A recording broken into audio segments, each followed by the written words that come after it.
right, what's going on? I think we are live. Let me know in the chat if you can see me and hear me, okay?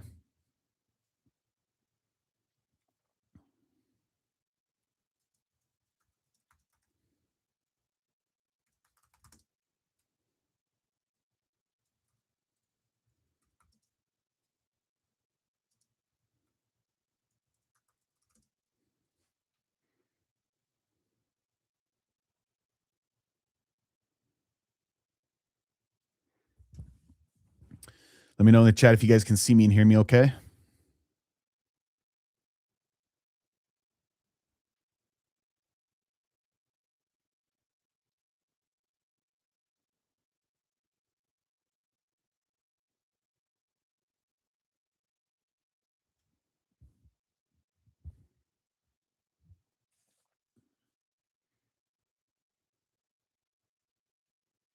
All righty.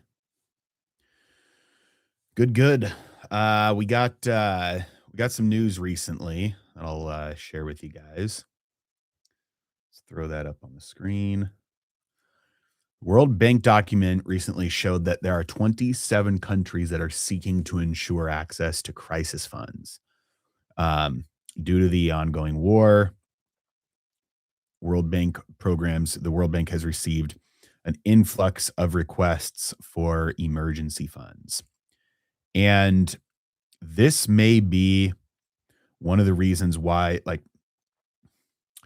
when you look at the things that people say, like when you look at the reasons people say they're doing something, um, oftentimes you'll notice that it doesn't really match up, like it doesn't make sense. But if you look at the results of just what they're doing, oftentimes that is a much better indicator of the reason why they're doing that thing.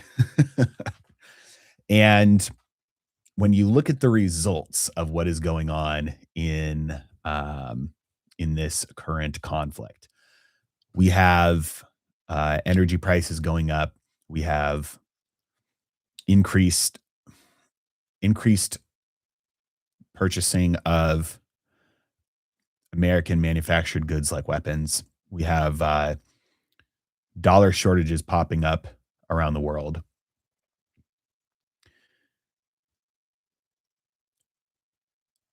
These are the results of things that have been happening recently.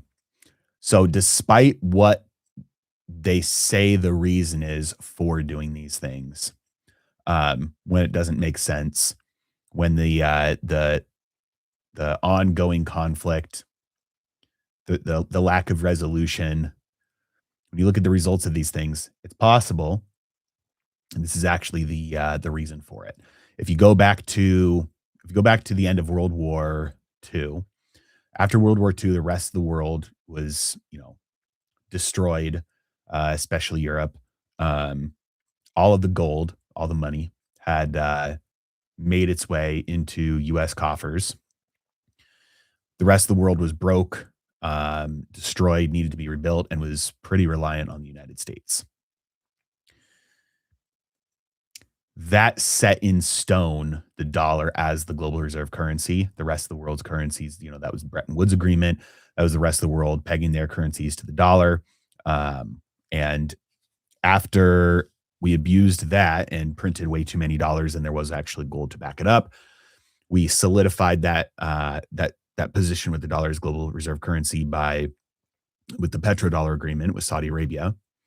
So when you look at what's happening right now,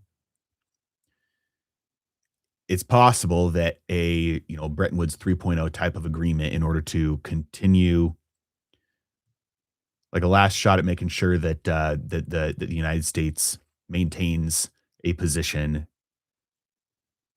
of superiority over the rest of the world, especially with the dollar. Um, that could be one of the results of what is going on right now, and therefore could also be maybe the intention.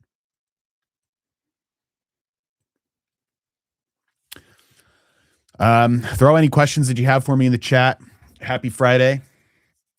We'll take a look at some stocks. You guys usually have some stocks you want me to take a look at. From Ham Sudson, we have, can you give your input on BB? Let's take a look. This is BlackBerry. Yeah, so BlackBerry is they make, obviously they used to make they were like the top cell phone company until the iPhone came along and just cooked them. But BlackBerry today, they make the software that is here. Let me see if I can. I believe it's the software that's inside cars. BlackBerry.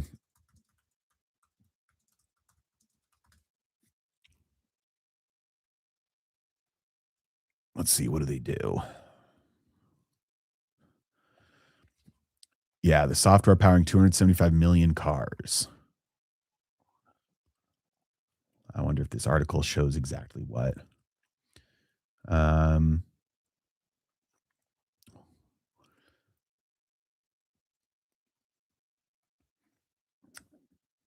let's see. No, it doesn't show exactly. It's some software that does the controlling the computers that are inside of cars. I don't remember exactly what it is, but right now they're trying to pivot and getting into the AI game with everybody. I think that's one of the reasons why they've been kind of exploding recently. They're up, let's see, since the low in March, so the last 2 months, they're up almost 200%. Let's see, from low, yeah, almost. We're at 180% right now. Um, if you zoom out and look at this, this goes back to 2000. Well, let's go to the weekly chart here. So this was their big rise pre-financial crisis, and they started their fall and really started to tank when the iPhone really started taking over and everybody wanted touch screens and they couldn't really pivot. They since then have been in this range down here below, really consistently below $12. And actually they've been kind of in a downward channel here. They've been pretty consistently in this falling channel. They broke out a little bit back in 2020 during that bubble, 2021. Um, but they've been pretty consistently kind of held inside this channel here, which means that right here is a little bit of a danger zone. I'm not sure if this turnaround, that in their stock price is strong enough to break them, strong enough momentum to break them out of this range and keep them out of this range. So we do have some resistance right here at $9 from this channel. And then we also have some pretty strong resistance, even, let's get rid of that just so we can see this more clearly. We've got all through here some pretty good resistance. If we throw volume at price up on the chart, we have a lot of volume in this range, which is, the 9, 10, $11 range. So could be fairly difficult for it to break above or even hold inside that channel. So looks like it's possible that this is they've successfully kind of turned around, but given just the chart alone, there's some significant headwinds ahead of their stock price where they're at right now. So I would not be surprised to see them kind of, even if they hold in this range, to kind of move sideways and get stuck here for a while.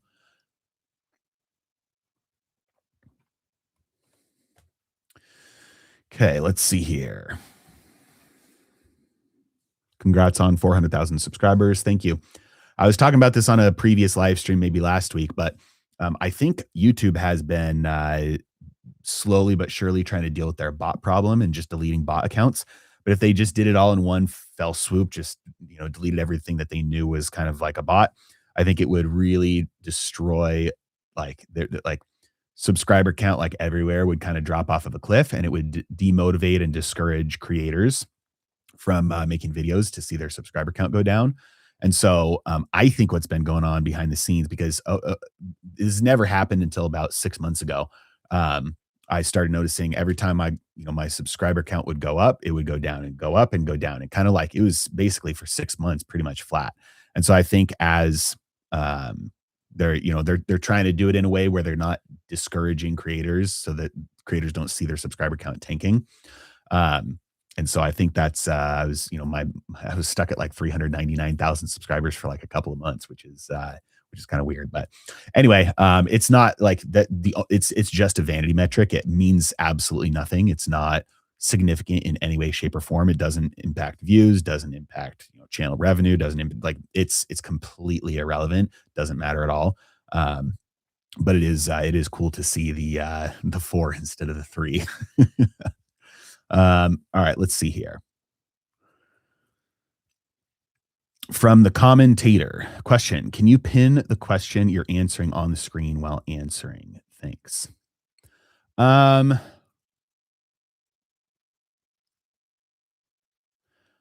I don't know how to I don't know how to do that.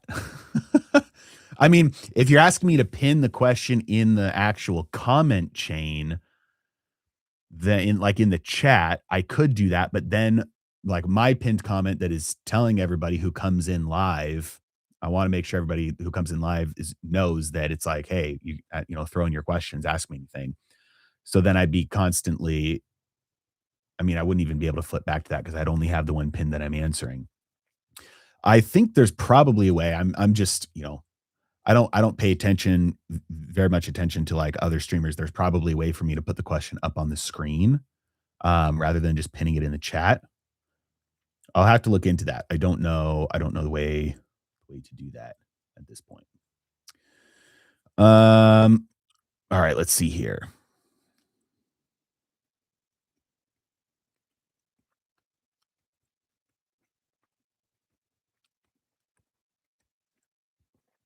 Question from A Corny Production. Do you think gold or farm animals are a better investment right now? We already have the infrastructure sunk cost for farm animals.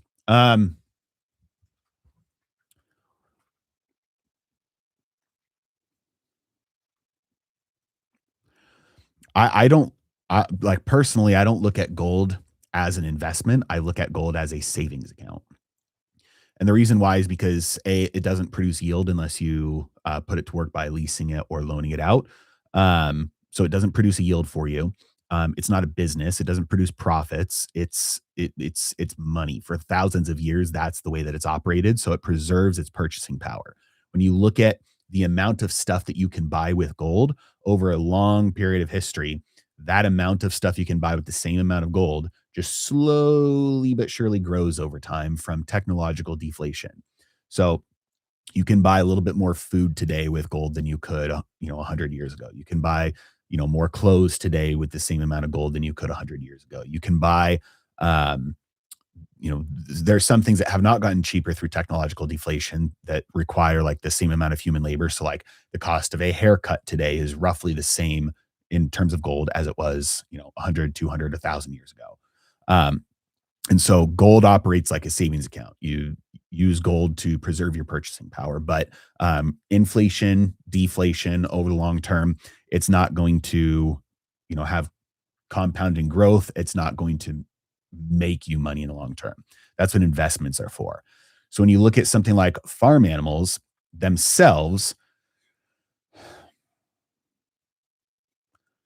it kind of depends on the situation. So if you go back to the collapse of the Weimar Republic in Germany, there were some people who were able to continue to increase their wealth even though everything around them was falling apart.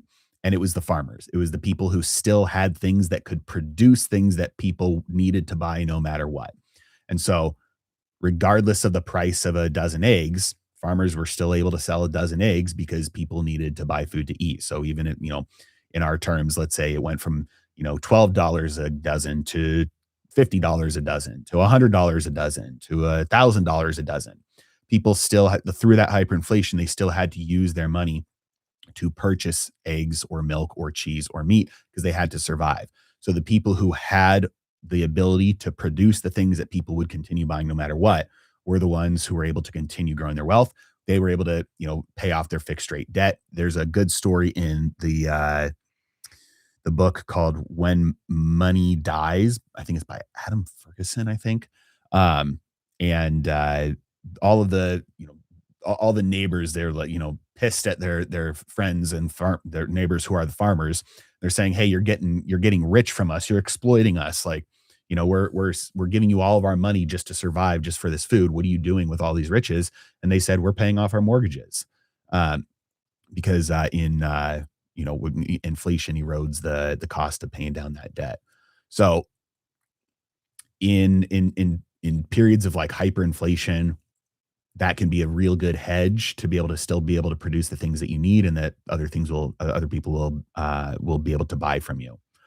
Um, in terms of like its ability to create like real long lasting compounding growth for you, I mean, if you treat it like a business and you can and grow the farm and treat it as if it's a business, sure. And if you're good at that, I don't think there's anything inherently good as an investment with sheep and cows. Um, but in a complete and utter collapse, they can be obviously extremely useful and helpful. All right, question from Cade Wilcox. Thoughts on now as a workflow infrastructure for the future of AI agents, big government deal, politicians and insiders are buying. Yeah, let's pull up now. This is a stock that looks looks pretty good. Um, Obviously, they've fallen a lot in the AI kind of apocalypse of software. This is a company that Jensen, Nvidia, has said, he thinks that it is worth a lot more. Nice bounce here off of this lower trend line. We do still have some headwinds, technically speaking, but looks like a really solid bounce. Like you said, we've got insiders buying. I don't have a position in ServiceNow right now. Um, Looks like we're peaking above some resistance here. Looks like we're probably going to hold. If I was forced to take a position in this company one way or the other right now, I'd probably take a bullish position. Um, I like the I like the I like the momentum, the direction. Looks like it's probably fairly cheap. It, given as long as they can continue, as long as they can continue doing what they've been doing. Um, so I like it. Cautiously optimistic. Don't have a position right now.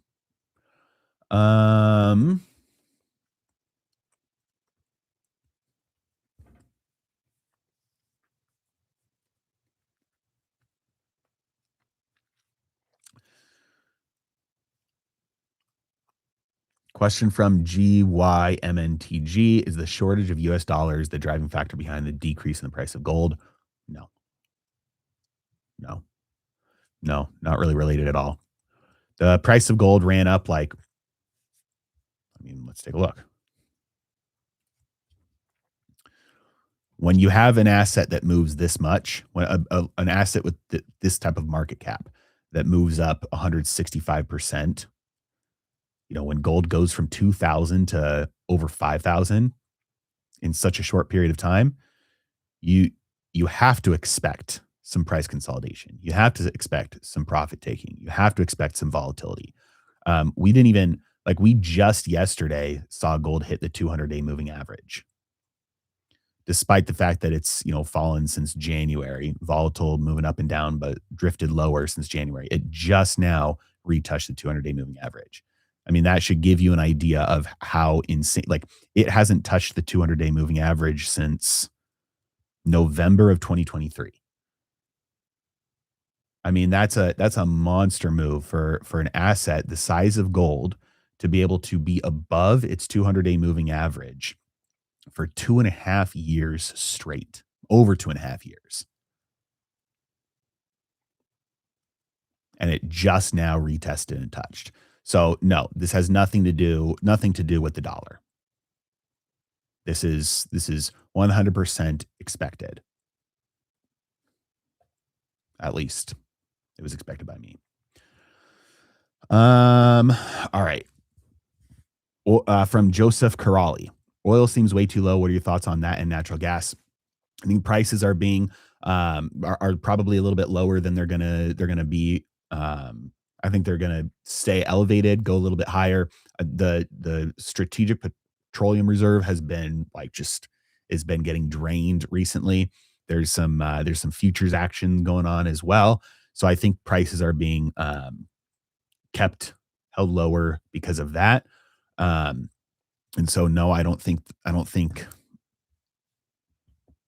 they're going to be staying at the I think this is probably around the lowest that they'll be. I think being in this range right in here is something that we could expect will stick around for quite some time. Um,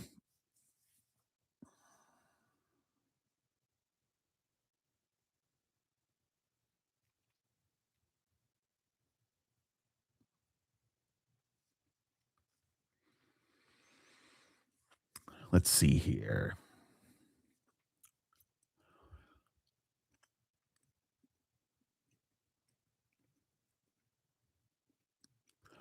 Question from Red Sly Fox 88. Are you implying that the USA will be the next Weimar Republic? No. So I was answering a question that's specifically about the merits of investing in farm animals. In no way, shape, or form, and am I implying that I think the United States is about to enter hyperinflation. I do not think that is I do not think that is on the horizon. Um, one reason among many is that the way that new dollars come into existence today is very different than the way that they came into existence like underneath the Weimar Republic or in Zimbabwe or some of these places that have had hyperinflation, where they actually print physical money. When you print physical money, you're increasing the supply, but you're not doing anything for the future demand for those dollars.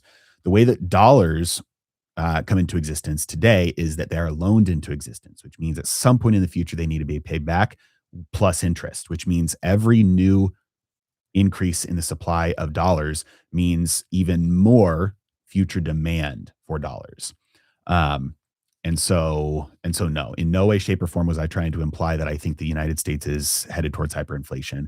If that's something that happens, it's probably a very long way off.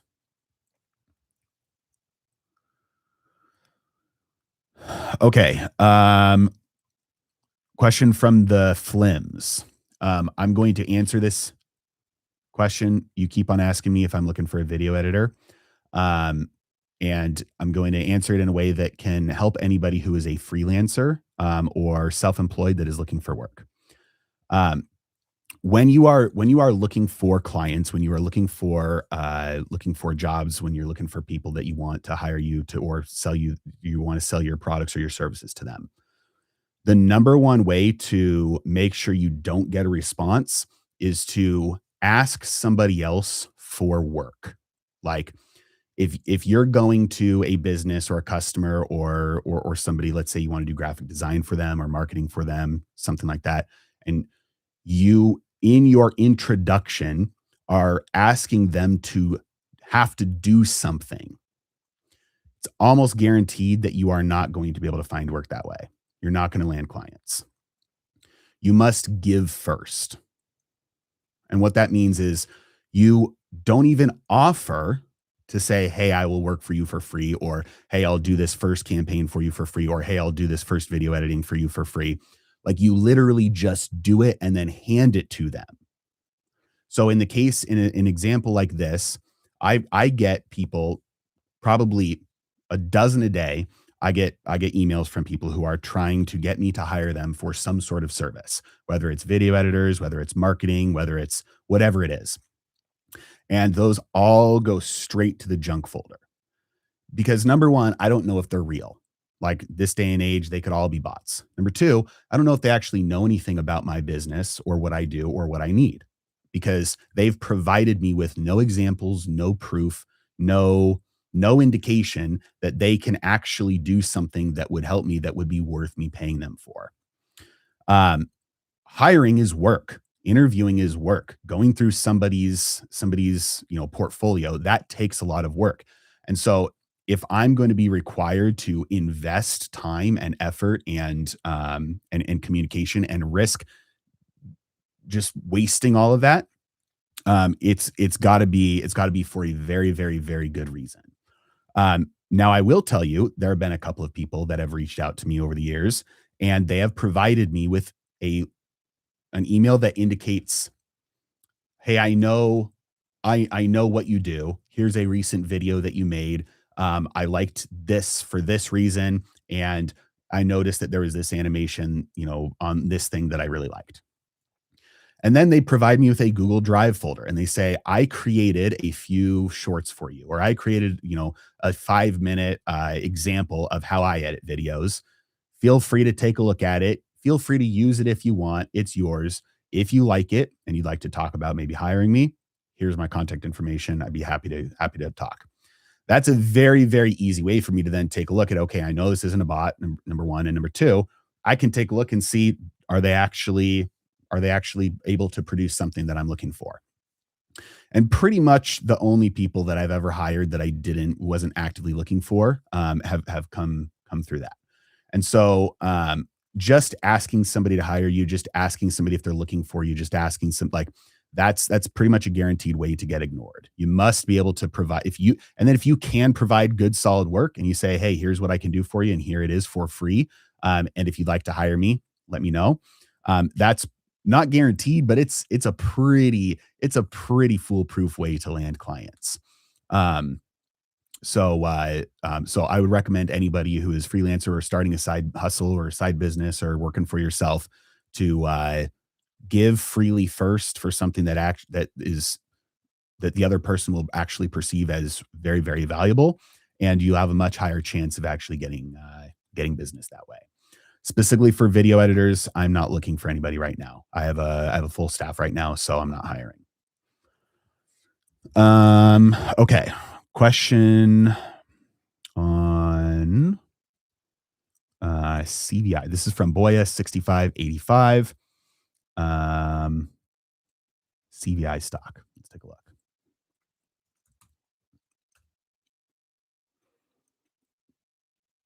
CVR Energy. All right. So I like this little pattern here. We had a sell off and a recovery, and now we've been consolidating above the 200-day, which is good. We've got maybe a little rectangle forming here, maybe a little bit of a wedge because we got the higher lows. So I like this pattern. Zooming back out. Volatile stock, but overall headed the right direction. Looks good. Market cap is 3 billion, so not huge. Um, Overall looks like a fairly bullish setup. We are encountering some of this resistance here from its all-time highs all the way back going to 2022. This is going to be a level that's going to be fairly difficult to break above, but given this bullish action, we've got a higher low than here. Um, and this was a higher low than back here in 2021. So this does look like a fairly bullish setup, technically speaking. I don't know anything about this company. With energy companies, you want to make sure that you do some sort of fundamental analysis. You do some sort of looking into the company, that you're not just basing it off of the charts. But from the charts, this looks good. I'd be cautiously optimistic here. Maybe waiting for a breakout to enter. Because you don't know how long this can go on. Like this can move sideways for quite some time. But overall, this does look like a midterm to long-term bullish setup. All right. Question from Cade Wilcox. Do you have an opinion on any of the peptides that are being reevaluated by the FDA in July? I over the last year or so have kind of gotten really into I don't know what you would call it, like not biohacking, but just I've experimented with a ton of different peptides. I've tried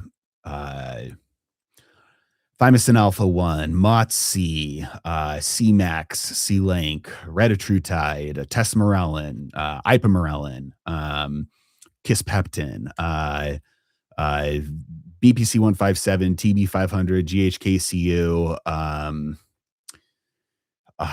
PT 141. Like I was just like, look, you name it, I've probably tried it. And I would say that, well, first of all, every single one of those that I just mentioned is for a completely different purpose. There are some that are designed to make your body produce more growth hormones, some that are allegedly supposed to make your body's natural testosterone levels go up, some that are supposed to make your body heal from injuries faster, some that are supposed, like melanotan, is supposed to make you more tan. Um, so it's all across the board. So I don't even like the category of like peptides when you're talking about like, whether peptides in general are like good or bad. It's just a useless conversation. You have to look at each one individually, look at the studies, look at the anecdotes, look at the safety profiles, all of that. I would say for the most part, most of them are uh, mildly ineffective to ineffective. Um, the couple that I think are really effective are the GLP ones, like those just crush your appetite. And so if you're in a cutting phase, like if you're a hobbyist, novice bodybuilder or something like that, and you're in a cutting phase, makes it incredibly easy because you don't feel that hunger as much. Things like the growth hormone secretagogues, those tend to work. I measured my blood work like every single month, and they do have a measurable impact on your IGF-1 levels. So those do what they say they do. You have to be really careful about sourcing. And this is where you get into the problems with the FDA approvals and stuff, because pharma companies want to be able to patent these things so that they can charge outrageous amounts of money. If there were no regulations, there was no FDA, there was no patents, there was no regulations in this space, then pharmacies and compounding pharmacies all across America would be able to just start manufacturing these things and then selling them. And people are smart. People are like the underground world in this space it's very well, like there's people who will take risks and then they'll document, and then they'll have their bad experiences, and people will talk, and you'll be able to find out which suppliers are good and bad. And you have third party testers that pop up and make sure that these things are actually sterile and actually what they say they are, and have no toxins or anything like that. And so the free market is evident in the black market, and it's very good at doing what it's supposed to do. You get cheap and effective compounds, but having it be above board and having it be all legal is a problem, because big pharma companies want to be able to patent it so they can make it exclusively and charge a ton of money.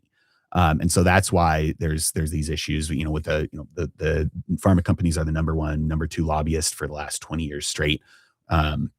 And they have the FDA in their pocket. So it's very difficult to get these things legal. So it looks like we're making progress that way, but it is very, very slow. Um, so we'll see. I think ultimately the more freedom people have, the better. That's not to say that there won't be consequences, but it's a lot easier to navigate them through freedom than it is through regulation. Okay. Question from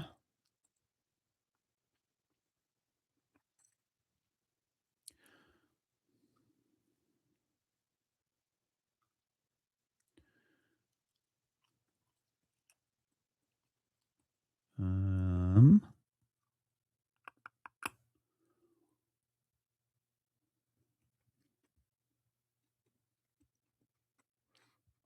let me see if I missed an earlier question. If you guys have any questions for me, throw them in. And it doesn't have to be like it can, obviously, like economics, investing, different stocks. You can throw those questions in, or anything else as well. I'm game. Um, all right, from Questmania, any thoughts on the alleged plans to back Bitcoin with gold reserves? So very little bit of a nuance there. It's not that that the bill is proposed. There's a bill in Congress right now called ARMA. I don't remember what the acronym stands for, but it's not that they're going to back Bitcoin with gold reserves. It's the idea that they're going to mark to market their gold reserves, which means like right now, the legal value of the gold the United States holds is like $43 per ounce. And so they would just legally revise that to the current market value, which would, because of the way that they hold their gold, the Federal Reserve holds gold certificates, so they'd have to replace those gold certificates with the new ones, which means that the Federal Reserve would have to print the difference, which is like $1 trillion. It's roughly, $1.3 trillion is roughly the current market value of the gold that the United States government says it owns. And so it would make the Federal Reserve have to print like roughly $1 trillion to make up the difference and credit that cash to the Treasury's account. And so then the Treasury would have like $1 trillion. And so this bill proposes that they do that in order to fund purchasing of Bitcoin up to like 1 million Bitcoin. Be like 200,000 Bitcoin per year for 5 years. So this is the second time a bill like this has been proposed.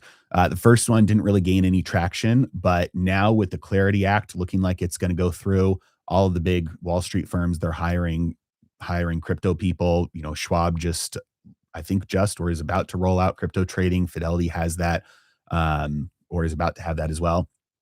And so it looks like Wall Street and the financial mainstream is gearing up for that, to move that direction. And so this bill looks like it's trying to ride those coattails. Will it happen? I don't know. I would say the odds are probably, if I had to bet one way or the other, I would say this bill probably will not pass, simply because that's a fairly large amount of money printing to purchase something that might be fairly controversial and that Congress may not actually want to take a gamble on. But we'll see. From MI Fishing Guy, thoughts on Ethereum? It's basically ranged for the last 5 years, and I expect it to drop a little bit more from here, but it looks at least like maybe a good time to buy. My thoughts on every single cryptocurrency outside of Bitcoin is that I think they're all going to zero. And so I don't touch Ethereum or anything else with a 10-foot pole. And so is it basically ranged for the last 5 years? I mean, the question is like, how much lower could it go? It could go another 100% down from here. So I don't, and so could Bitcoin, by the way, which is why I usually talk about a 5% allocation to Bitcoin, because I think the odds that it becomes used as money everywhere are high enough where it's worth that asymmetric bet. It would have to be worth a lot more if it gets to that point. And so it's an asymmetric bet on what the future of money will be. But it's not guaranteed by any means. In fact, the people who have the power to make decisions that could lead it are directly incentivized to not do that. So it only gets to that point if just the global population, like bottom up, just chooses to start using it as money. Which, can it happen? Absolutely. Is it guaranteed? I don't think so.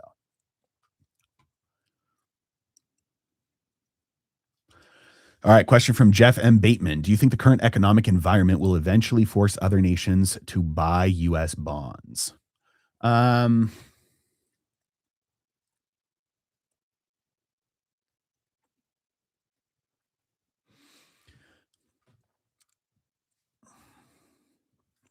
Yes and no.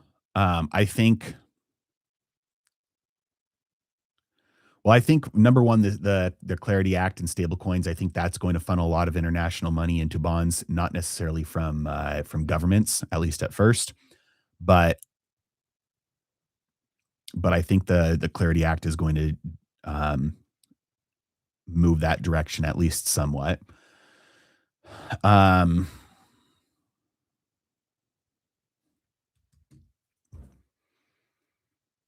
I think the current conflict right now is potentially headed that direction as well. That if the rest of the world gets weakened enough from everything, all the geopolitical, we'll just call it conflict. I think if the rest of the world gets weakened enough from all of that, then yes, there's a good chance that that money flows back into treasuries. I think the big move though is going to be from U.S. banks. It's not going to be from foreign reserves. I think that trend, there's been a trend away from treasuries as foreign reserves for a long time and into gold, and that's not. I don't think that's slowing down anytime soon.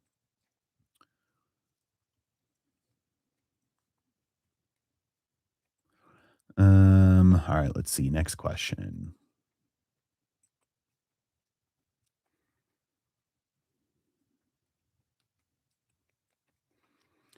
From General 7053, what data would show that AI is driving real productivity gains across the economy rather than mainly boosting capex and helping absorb treasury supply through bank deregulation?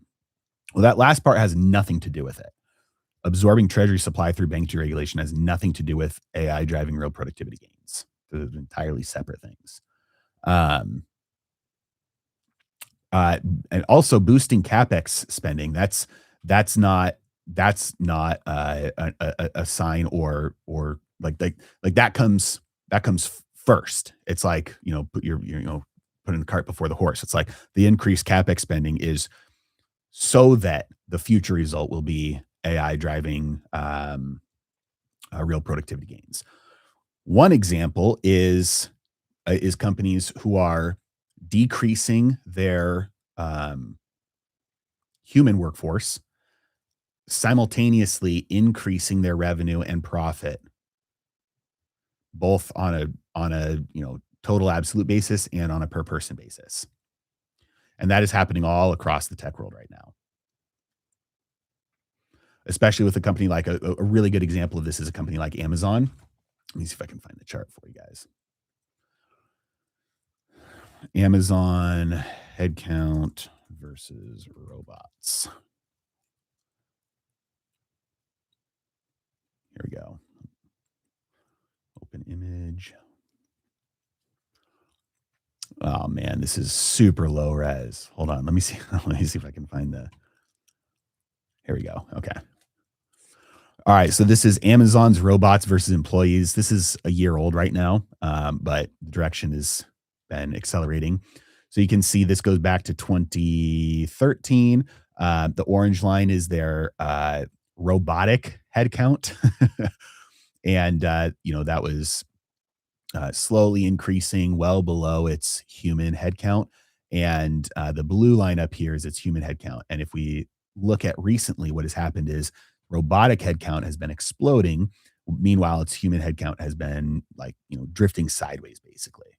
Um, and the like one concrete reason for that is like you look at their warehouses that used to be almost entirely managed by people walking around putting stuff into the little bins, taking stuff out of little bins, putting them into, the packages, boxing them up, taping them up, putting them on the trucks, that kind of thing. More and more and more and more of that is being done by automation, artificial intelligence, robotics. And so they're drastically decreasing their need for human labor, while at the same time increasing their real productive capacity. There's Amazon is selling to more people than ever. More people are buying stuff from Amazon than ever. And this is just on this is just on like the Amazon.com warehousing side of things, not even accounting for everything with, AWS and all our other stuff. So it's just a concrete example of like one small area where it's already happening. And we see that kind of thing happening all over the place. So that is an example of AI driving real productivity gains. Um, from Mavalon, do you hold or have any thoughts on Immunity Bio IBRX? Just the name alone. So I don't know this company. We'll take a look. Just the name alone makes me suspicious. IBRX. All right. Um, Not the best looking chart. So this is a pharmaceutical company, health technology. Let's see, what do they do?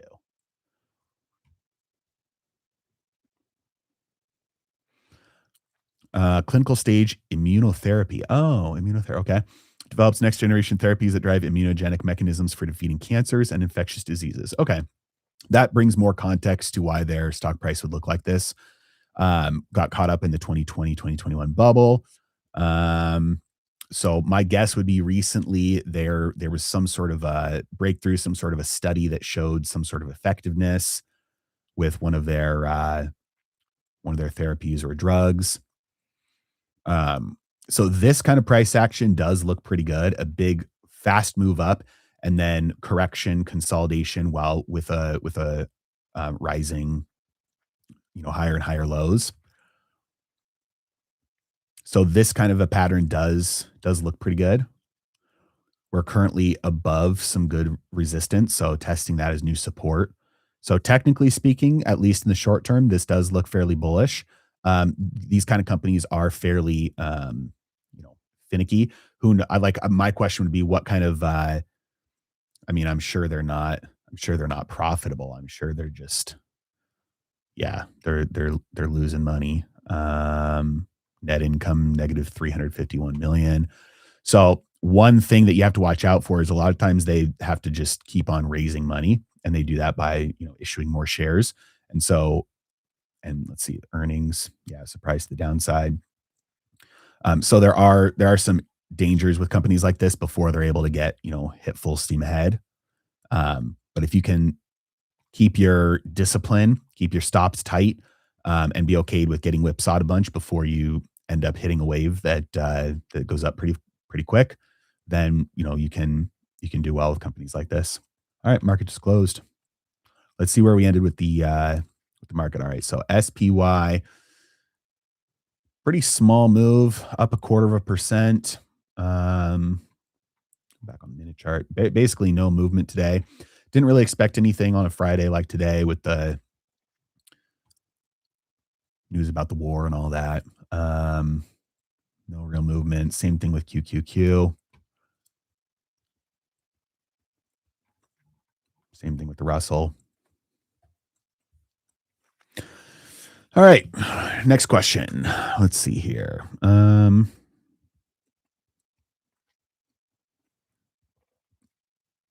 Ken Darson. It can't be just Bitcoin, though. You have to use other coins to move crypto if this has to be explained. Um, No. Well, I don't know exactly what you're responding to there. I think you're probably responding to me talking about Bitcoin becoming money in the future, and that idea is just false. I think that idea is that you're talking about, you're basing it on the, high security and therefore high cost of transactions on the Bitcoin blockchain.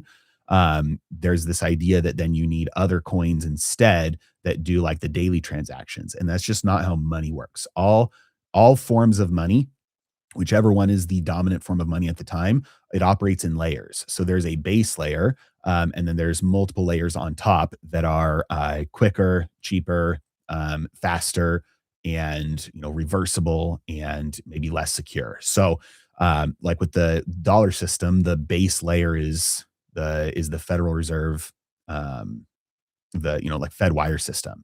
And so when you buy groceries from a grocery store, when you send money to a friend, or when you order something on Amazon, you're not operating on the base layer of the dollar system.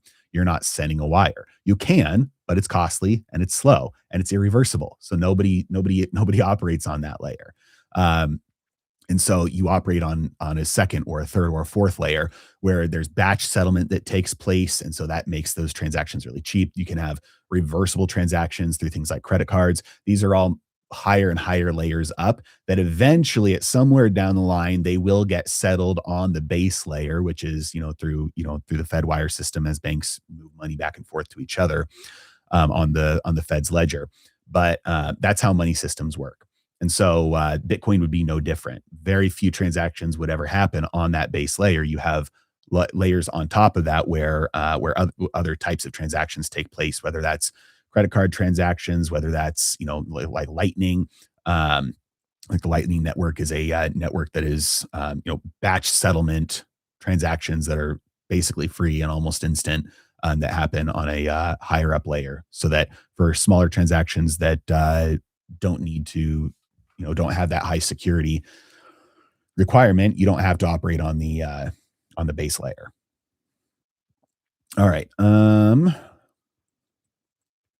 Question from Honey Badger 8086. How long do you think it'll take for foreign states to trust United States of America? A lot of foreign states trust the United States of America right now. Um, Also, I'm not sure it's a time thing. I think it's more of like a what choice do we have thing. And over the past year or so, the United States has strategically moved and positioned itself to control basically the major choke points around the world. So when you look at like major choke points, you're looking at Panama Canal, you're looking at the strait in between, I can't remember the name of it, in between Spain and Morocco. You're looking at the Strait of Hormuz, and then South China Sea. So which may be an indication of where things are headed in the next year. So we'll see. But as the United States takes control of major bottlenecks around the world, it's a little bit more of like a situation of, the rest of the world, like kind of what choice do we have rather than, who do we want to pick and choose to trust. All right, from Crackerjack 201099. Do you think the Shroud of Turin is authentic? No, I do not. Mainly because the records of the Shroud of Turin appeared in like I think it was like 1100, 1200. Like that was when the records of it first appeared, and every like legitimate test that has been done on it dates it to around that time period. Um, all of the fringe reports or tests that have been done on it that try and claim authenticity have been completely debunked, and then they've been retracted. Um, and so no, when you look at the evidence, it's all like almost as certain as you can be about anything in history that it is not authentic, that it was created in I think at the 1100 1200 AD range. All right. Question from James Collier. How much cash does one hold at a high yield savings account and not in the market to ride any downturns? Um, my preferred cash position is usually somewhere around 5%. Now that might seem low to some people, but it's because I like 5% cash, 5% Bitcoin, 20% gold, 30% stocks, 30% real estate, and about 10% for speculation. And so I use gold mainly as my savings account. And so when things get undervalued or overvalued, I'm able to rebalance my portfolio. I use gold as the savings account. So that ends up in many times being like the dry powder that I can draw on in order to buy assets that they're on when they're on sale. This also means that you're going to need to measure things against gold rather than dollars oftentimes. And so what I mean by that is like if you take a look at SPY, just the chart, the S&P 500, you're looking at the SPY priced in dollars. But if you do SPY compared to gold, you're looking at the S&P 500 measured in gold. And over the long term, what you notice, I mean, we can go out even farther than this. Let's go SPX to gold. What you'll notice is the current cost of the S&P 500 in ounces of gold is nowhere near expensive territory. It's not even close. So that means that you have to be sometimes you have to be willing to accept the idea that maybe something's not in a bubble. Maybe it's just the denominator that you're using is losing its value relative to everything else. Because if real estate is at all-time highs, gold is at all-time highs, stocks are at all-time highs, maybe those things aren't bubbles. Maybe the thing you're using to measure those things with is just losing its value. And so when you measure the cost of the S&P 500 in something that is a little bit more stable with its purchasing power like gold, you notice, oh, it's actually not super expensive right now. And so you are able to take advantage of those relative movements in your portfolio a little bit easier and not have to rely on cash as your only source of dry powder.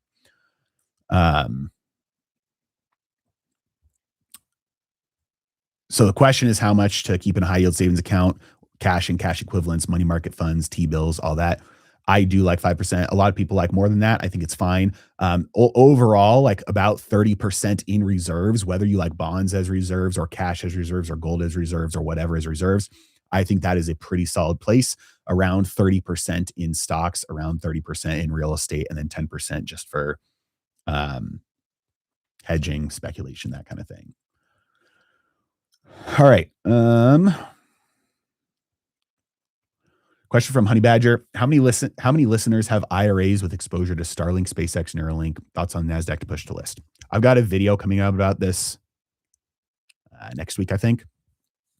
But pretty much everybody is going to have exposure to SpaceX because it's within, like, I think it's 15 days. It's going to be included in the Nasdaq. Very short amount of time it's going to be in the Russell. Very short amount of time it's going to be in the S&P 500. And so just passive indexing means pretty much everybody is going to be invested in this. Everybody's 401k, everybody's pension, all of that. Um, they also are changing how they allow insiders to sell because normally there's a long lockup period for the early investors. And this time, because, well, there's another rule change as well. So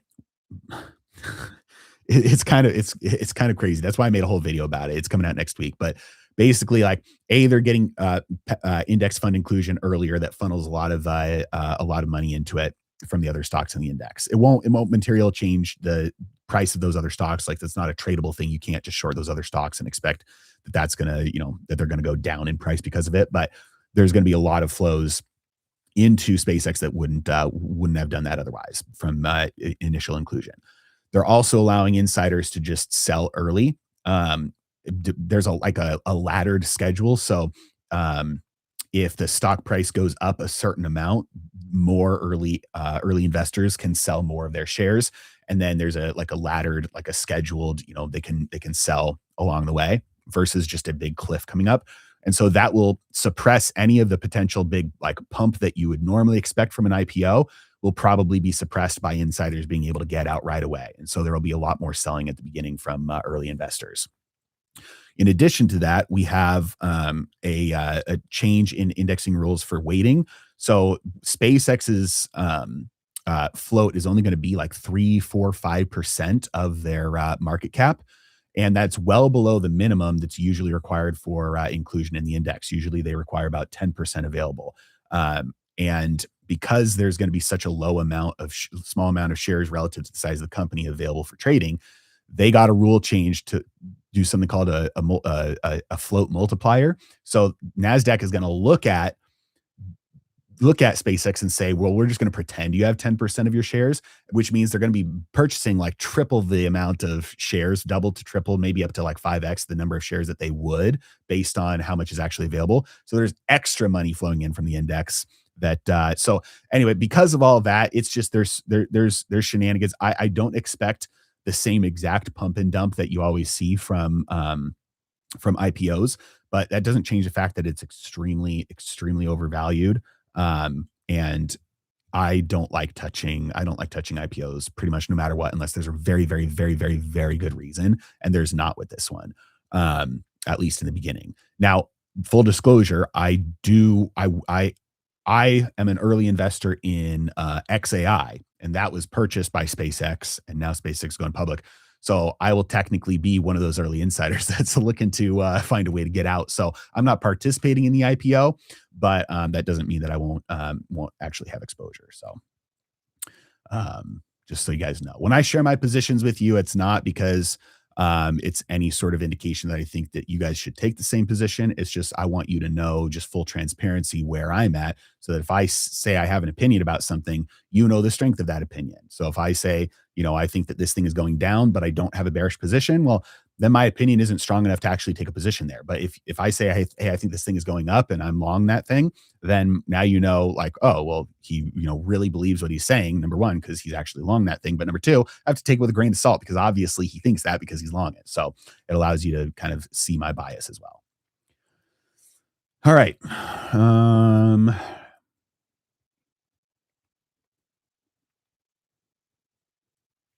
Next question. From Live for Christ 91. When you just explain the percentages in your portfolio for real estate, are you describing investing in REITs or actual real estate? Um, I I do not like REITs. There are a couple of reasons why I like real estate. Number one, it's really hated right now. And I like buying assets that when everybody else thinks it's a terrible time to buy. And mathematically, it is a very hard time to buy right now. Like you have to put a lot of money down to be able to cash flow on a property. And your cash on cash return is going to be very small compared to other assets. And so when people say it's a bad time to buy real estate, I mean, they're right. Like the returns right now are really not great. I like buying assets when they're out of favor like that because once it gets to the point where it's like really good asset, like everything is, there's going to be a reversion to the mean interest rates at some point, mortgage rates will be pushed lower by the government, whatever. By the time it gets to the point where it's like everybody agrees it's a good time to buy, I'll already have a huge, great position built. And I'll be able to ride that wave up instead of trying to chase and get in when everything is getting super expensive. Um, the reason why I like real estate is because there's tax benefits and there's debt benefits that you don't get with REITs. Like you can't take out a 30-year mortgage to buy a REIT, but you can take out a 30-year fixed rate mortgage to buy a single family house. Um, there's also, you can't do like a cost segregation study and bonus depreciation on a REIT, but you can do that on a single family home that you purchase, and you put a tenant in there who's paying down your loan for you and building up your equity. So I like personal or single family homes. You have to have a good property manager. I don't unclog toilets. I don't change door locks. I don't even invest in my own state. And so because I don't I don't want to live in the places that are really good places to own rental properties. So so I like physical properties. There's nothing wrong inherently with REITs. They just don't have all the benefits. And so altogether included, like when you account for all the reasons to buy real estate, they just don't really stack up. So I'd rather just save up in order to purchase a property. Um, depending on your income, maybe it's every couple of years, every year, every couple of months, whatever. All right. Question from T-Bone Viking. Are you concerned about the bond market causing a downturn in stocks? No. And the reason why is because the higher interest rates go, the more likely it is that they get pushed down. Um, the US government cannot afford higher interest rates. The economy can't afford higher interest rates. And so the higher rates drift, the more likely it is that we get some sort of intervention that gets them pushed lower. All right. Um,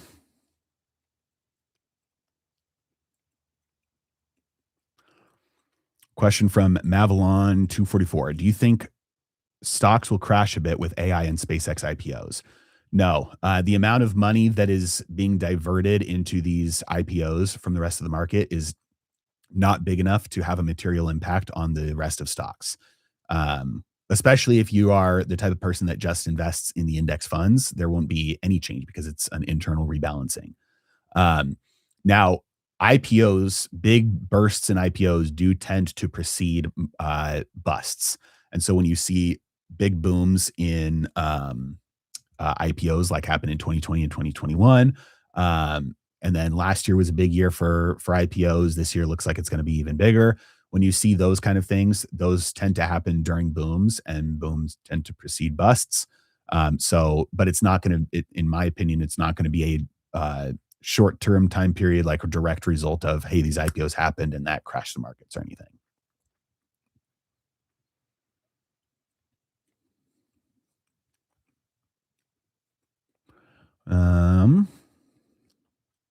All right, question from almost retired CDN. I watched your video about gold being repriced to fund Bitcoin. If this happens, I did not understand what this means for existing gold holders or the gold prices worldwide. Can you provide your thoughts? Yeah, that was the number one question in the comments on that video. And the reason why I didn't talk about that in the video is because it doesn't impact gold at all. It literally does nothing to gold. Like absolutely nothing. Zero, zilch. Like there's no impact. The only thing that is happening to gold is that the United States government is saying, hey, we own a bunch of gold right now. We've been saying for 50 years that it's worth $42 an ounce. Now we're going to say that the gold we hold is worth $4,000 an ounce or $5,000 an ounce or $4,500 an ounce. It's called marking it to market. You're just stating it is currently worth the current market value. They're not selling it. They're not trying to legally declare that the price of gold is higher than what the price of gold really is or anything like that. It has zero impact. It won't do literally anything to gold at all anywhere, no matter what. All right. From General 7053, thanks for answering. If bank deregulation happens and improves treasury demand and eases pressure on yields, where do you think the economic growth happens? Um, Kind of everywhere.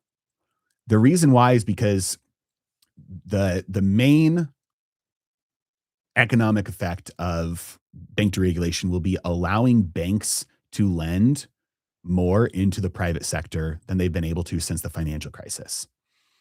Um, that's one their lack of ability to do that is the reason why private credit has blown up because it didn't eliminate the demand for borrowing; it just forced it into the shadows. That's what created the shadow banking system. So, um, it will create more competition for lending, driving down prices, but it's still because it's done through the banks instead of through a central bank, there's still at least somewhat of a profit incentive baked in, which means that lending happens only when there's a decent probability of profitability on it. And so it's not like printing out stimulus checks and handing it out to people. It's like, hey, we're going to lend to an individual if we can verify with their income and their history that we have a decent chance of them being able to pay this loan back. We're only going to make that loan to this business if, again, we can verify that there's a pretty decent chance we're going to get that paid back, which requires profitability. And so, because of that incentive baked into that system of lending, the increase in purchasing power that enters the economy does so in a way that is fairly highly correlated and tied to increasing productivity in the real economy. So it'd be fairly widespread, not a big like boom, like type of money printing type of thing like 2020. Um, but businesses and households across the board will generally be able to borrow at lower interest rates, refinance their more expensive debt, have more income available for purchasing, and businesses being able to hire more, invest in more, higher wages, invest in more productive capacity, increasing goods and services that they're selling. So um, is one of the reasons why sometimes lowering interest rates can actually have a deflationary effect because it helps increase real production. And so the increase in real goods and services offsets the inflationary pressure from the increased money supply. Um,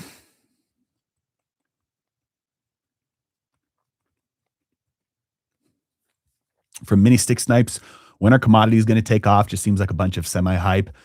Commodities are right now in kind of a consolidation phase. So this is completely normal. When you have something that experiences a very large move very quickly, you're going to see, a period of time where there's profit taking, there's consolidation, there's, some volatility sideways. That's what's happening across commodities, resources, energy, materials, all that right now. And so still in a long-term bullish pattern here, just basically taking a breather, in my opinion. Um, all right, question from Got Grace. Are puts on AGIX worth getting with the way hyperscalers have flown up lately? Um, this is my opinion. This is not advice.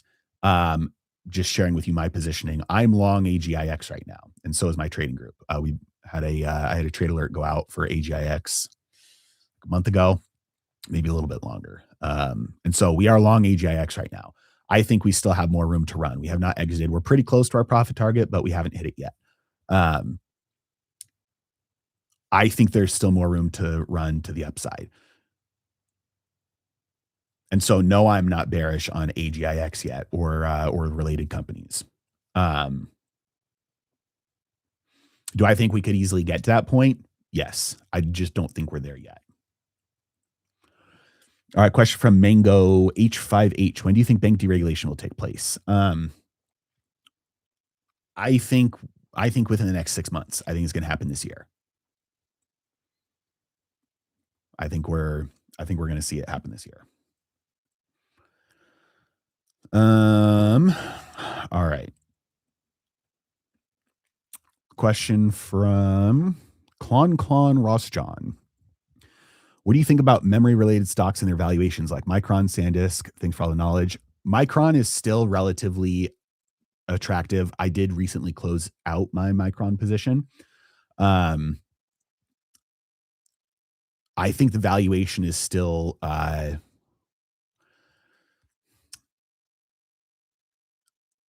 I think the valuation for Micron is still good as long as they're able to deliver on future expectations, which right now is at the point where I think there's a good enough chance that the old saying is high prices are the cure for high prices, because if something gets so expensive, that increases the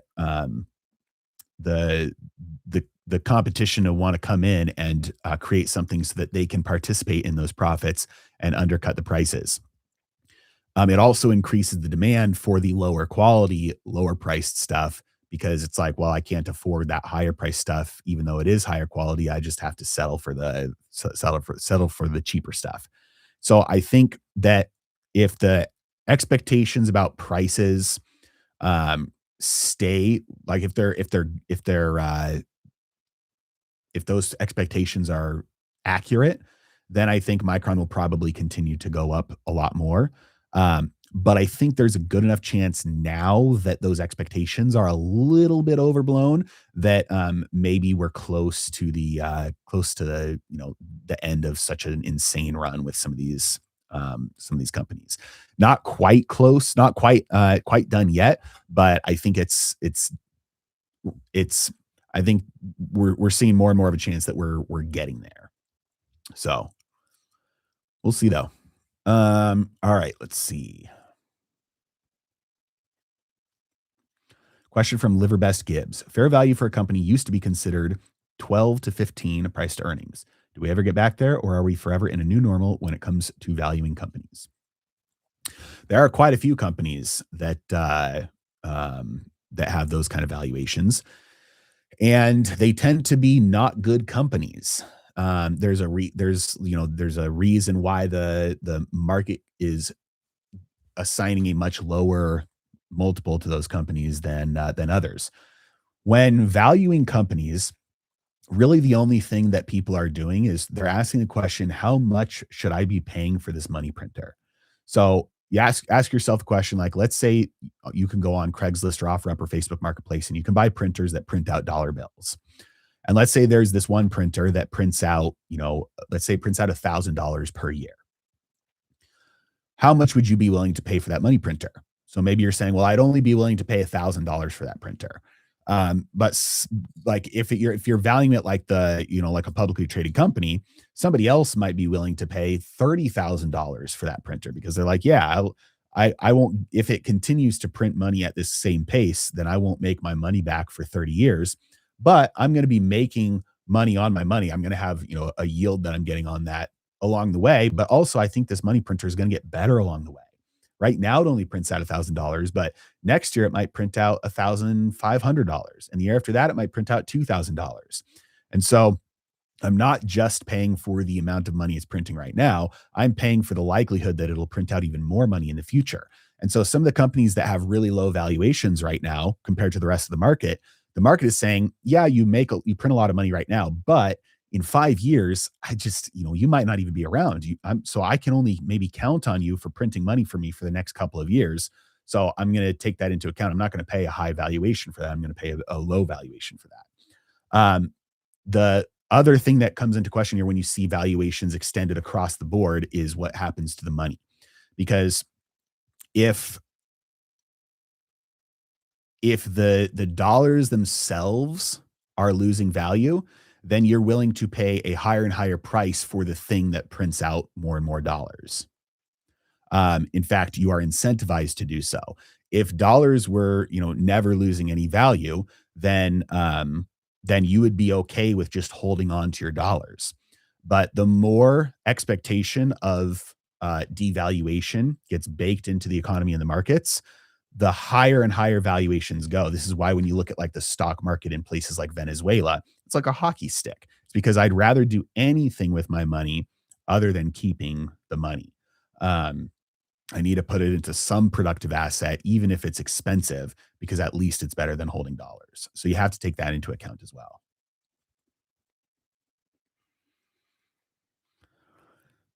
All right, question from Bryson Percussion. Thank you for the super chat, by the way. I appreciate it. Amazing run for RDW since I last asked you 2 weeks ago. Curious to get your quick updated technical analysis. Let's take a look. Whoa. All right, so I have this line drawn. So I wonder, you said 2 weeks ago. So today's the 29th. So 2 weeks ago would have been um, right here. Would have been right here. So I imagine at that time, because I drew this line right here, I imagine at that time I was talking about this as a point of resistance and saying, hey, we've got this really clean breakout here from this long-term long-term wedge. That's very bullish, but we need it to break above here and hold. If it does break above here, then it'll probably continue a really quick run. I also had this line drawn here for this resistance level, and then this line drawn here. And I probably said, if I'm, what I think I would have said, and I hope I said, was when it encounters this all-time high, that'll be a pretty tough nugget to crack to get above.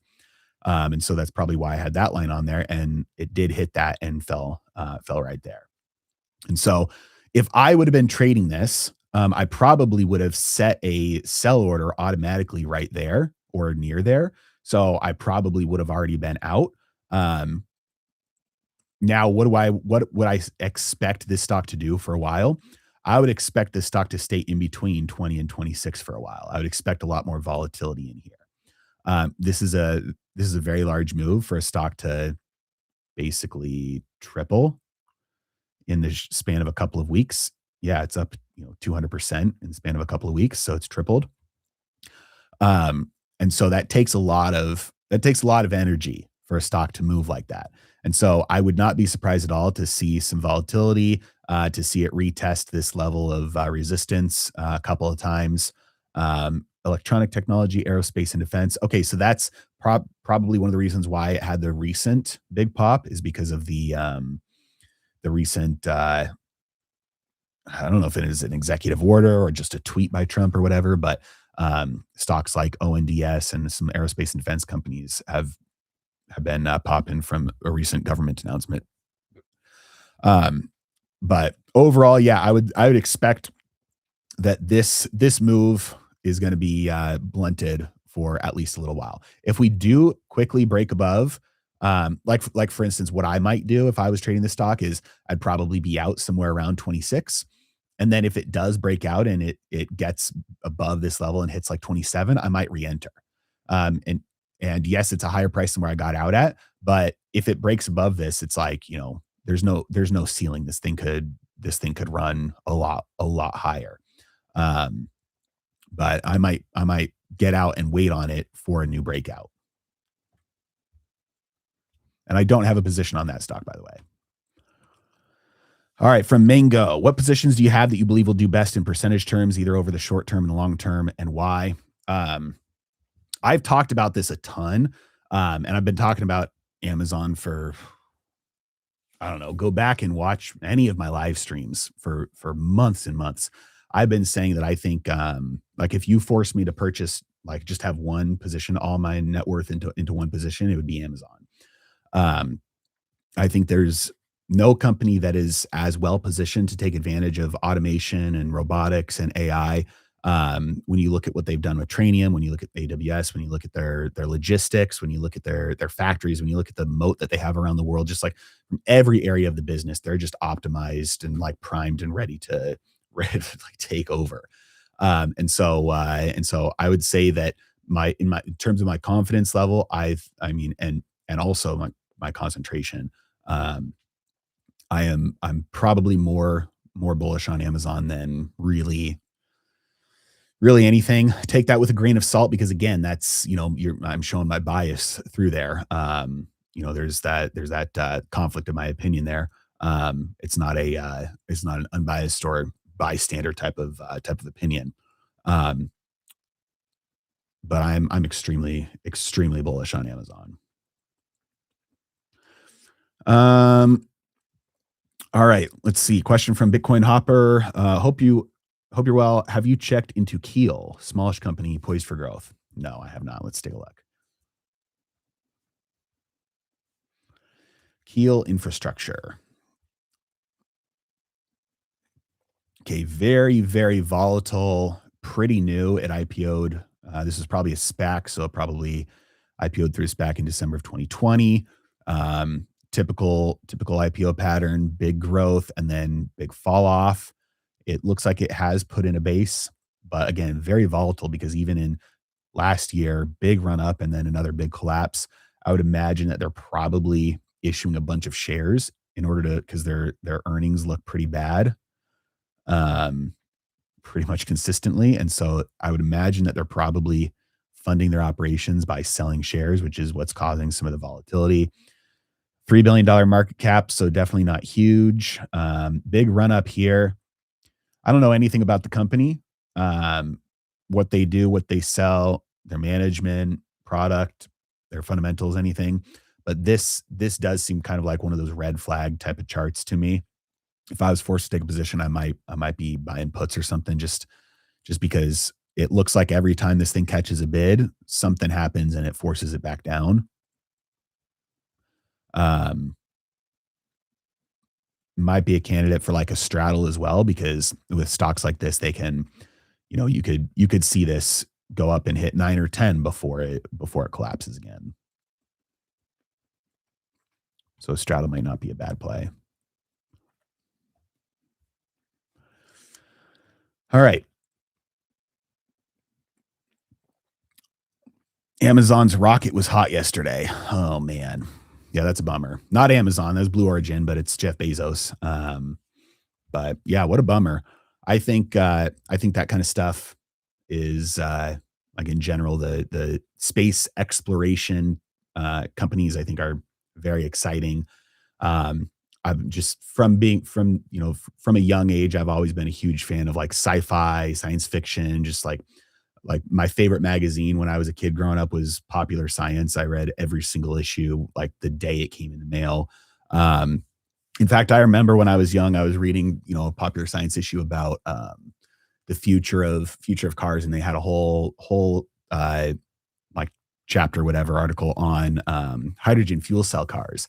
I was just like, oh man, this is so cool. This is the future. Um, and turns out that that's not actually. I mean, it works obviously, but it's not going to catch on.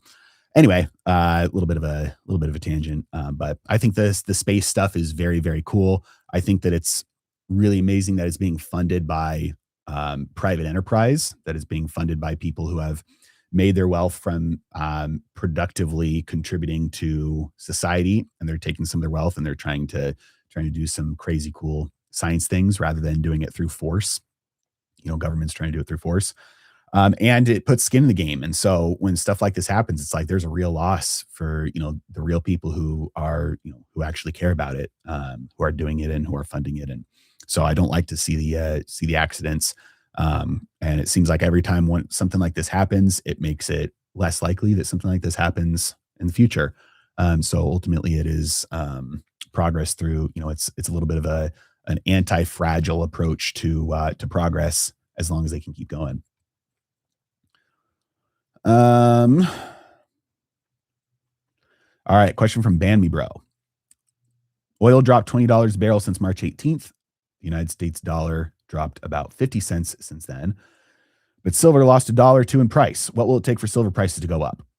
I would as aggressively as possible disband the mental idea that you have that those three things are intrinsically connected at all. um just based and the reason why is because the way that you phrase the question makes me think that you're trying to make money through investing based off of some sort of a correlation between those assets, and it's causing you to lose money, and it will probably continue to cause you to lose money. All three of those things can go up together, can go down together, can go up or down separately from each other. You're not going to find any predictable correlation between the value of the DXY, oil, and silver. Um, Oil is nice and range bound right now. We've got a nice little resistance level here, got a nice little support level here, and I would not be surprised at all to see oil just stay in this range for quite some time. Silver had a massive run. When you see something that moves 400% in the course of 2 years, why on earth would you expect it to do anything other than what it's done recently, which is have a little bit of profit taking, have a little bit of volatility, have a little bit of sideways action? I mean, zoom out. That move was absolutely incredible. And so having some price action in here where it's volatile and it's building a new base and it's staying above support and staying below resistance and having some higher lows here, like this is completely normal for anything that's moved 400% in 2 years to get to, have some time to take a breather. Silver is more correlated with gold, which is again doing the same thing. The dollar index is also, fairly flat. It's been moving up recently from the bottom in January this year, and so I would not expect to be able to reliably make profitable investing decisions based off the correlation between those three things.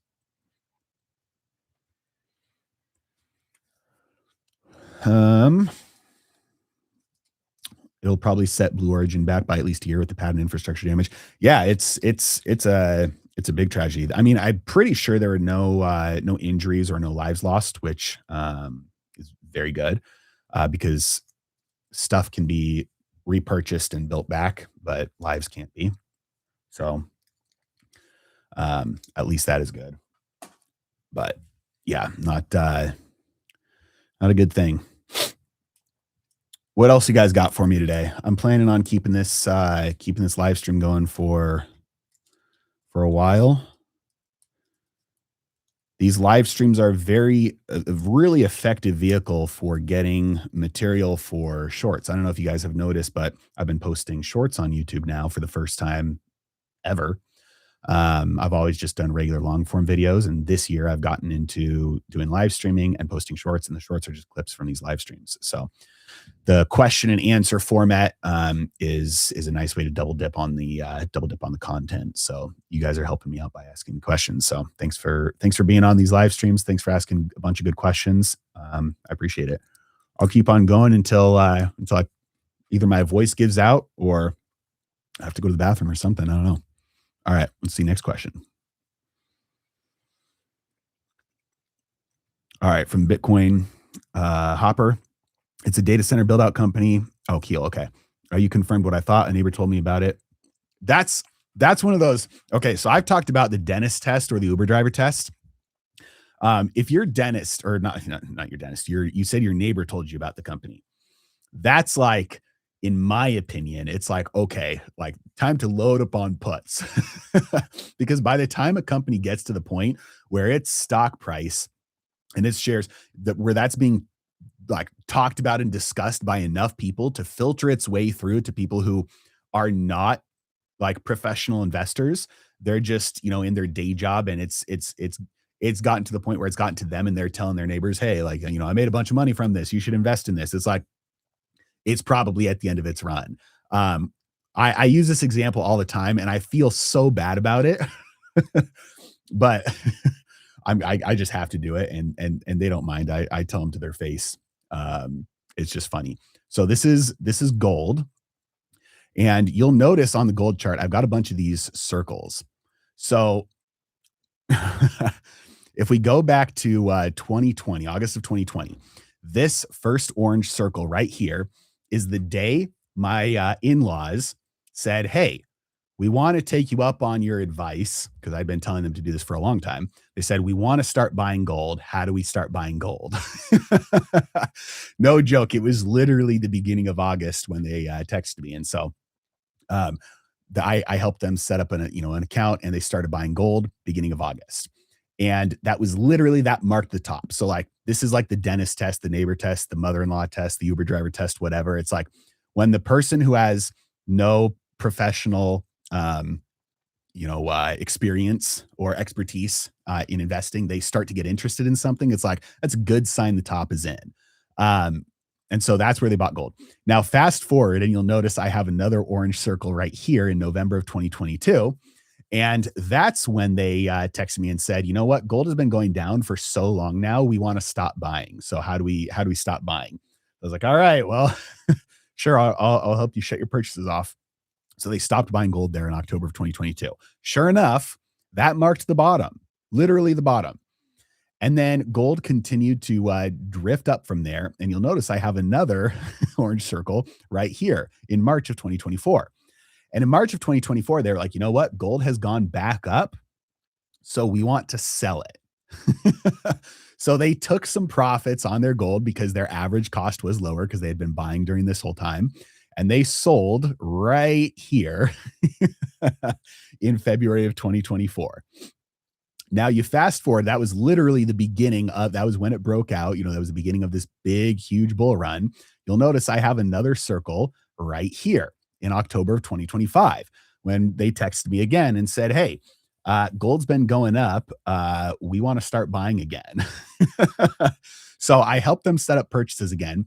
And really, it didn't actually go through. A couple of months later, and I can't remember if it was January of this year or if it was February of this year, but it was somewhere in here is when they double checked and they actually turned their real purchase on again.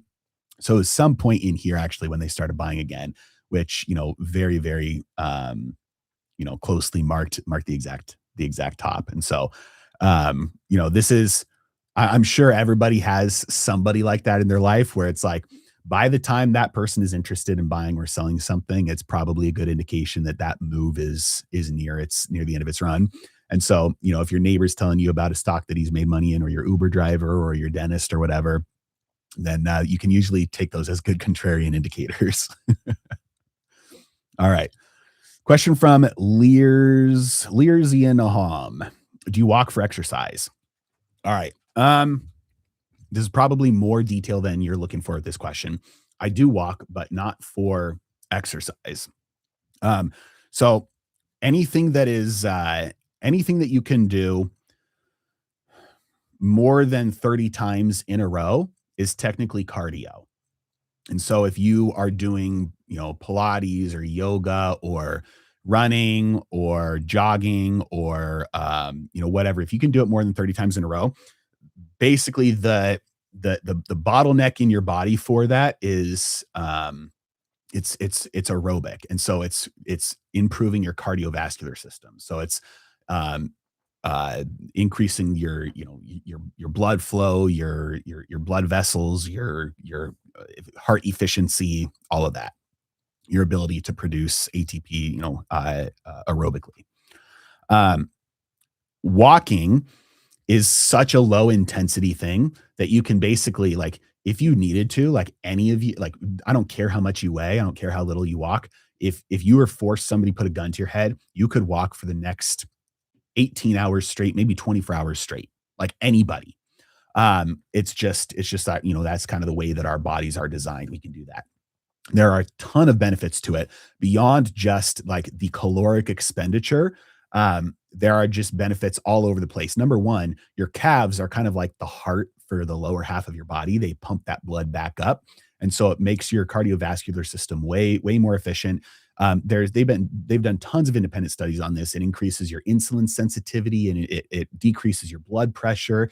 It lowers your resting heart rate. It's just across the board. And by the way, when you're walking slow enough where you can like easily talk and stuff, it's like it's not making you out of breath at all. It burns fat for that fuel. And so if you're doing something like jogging, that requires more exertion, and the easiest place for your body to pull that energy from is glycogen stores. When your glycogen stores get drawn down, your body wants to refill those really fast, and so it pumps a bunch of ghrelin into your body, which is the hunger hormone. And so you will have insane hunger spikes if you do things like higher intensity cardio because it drains all of your glycogen. And so ultimately, weight is still just calories in, calories out. There's no changing the laws of thermodynamics. But if you can burn the fat for the fuel during the exercise, it doesn't spike your hunger hormones as much, which makes it easier to stay in a deficit if you're trying to stay in a deficit or at least not get into a surplus. Um, and so I really like long walks for all of those benefits. But for my main exercise, I do heavy weightlifting. So I target failing at in between 5 to 10 reps.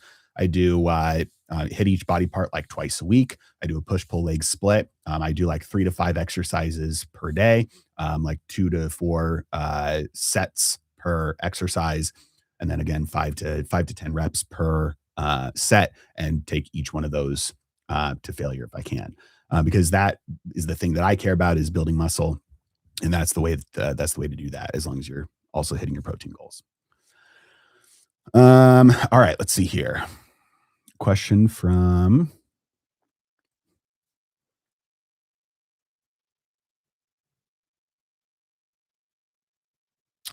um from Sneeder Solutions. Seems like you do streams more on Friday now, but I've seen you do them during the week before. Is the plan to just hold them on Fridays now more? I just want to be able to catch them better.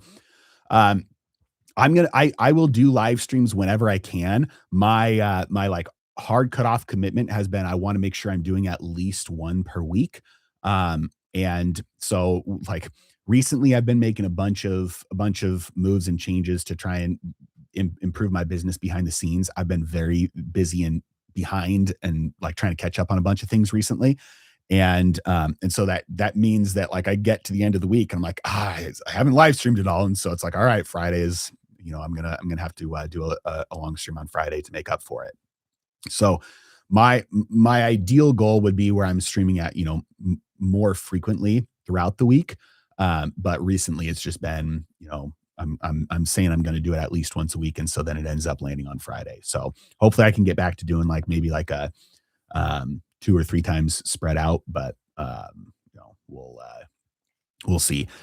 In order to catch them, number one, they're always going to be available. They're available to watch afterwards. I know you can't put in your own questions in the chat if you're watching it afterwards, but you can do that if you want. I also post the clips from these live streams as shorts, and so if you ever just want to scroll through my shorts, you can see the questions that I'm answering that way, and that's a little bit more efficient, maybe. And then also, I think you can turn on notifications. I think YouTube has like a notification thing where it'll alert you if I go live. I don't know how to do that though. All right. Question from Lear Zinaham. Interest rates are going up, but my high yield savings account just dropped their rate another 10 basis points to 3.1 API. Should I find an alternative? So in my opinion, the place that you have your cash, as long as it's an FDIC insured bank, doesn't really matter. And so you want to make sure that you're getting a high enough yield. If you only have like a couple $1,000s in there, it really is not going to make a difference, because if the difference between even 2%, if you go from like 3% to 5%, you only have $1,000 in there.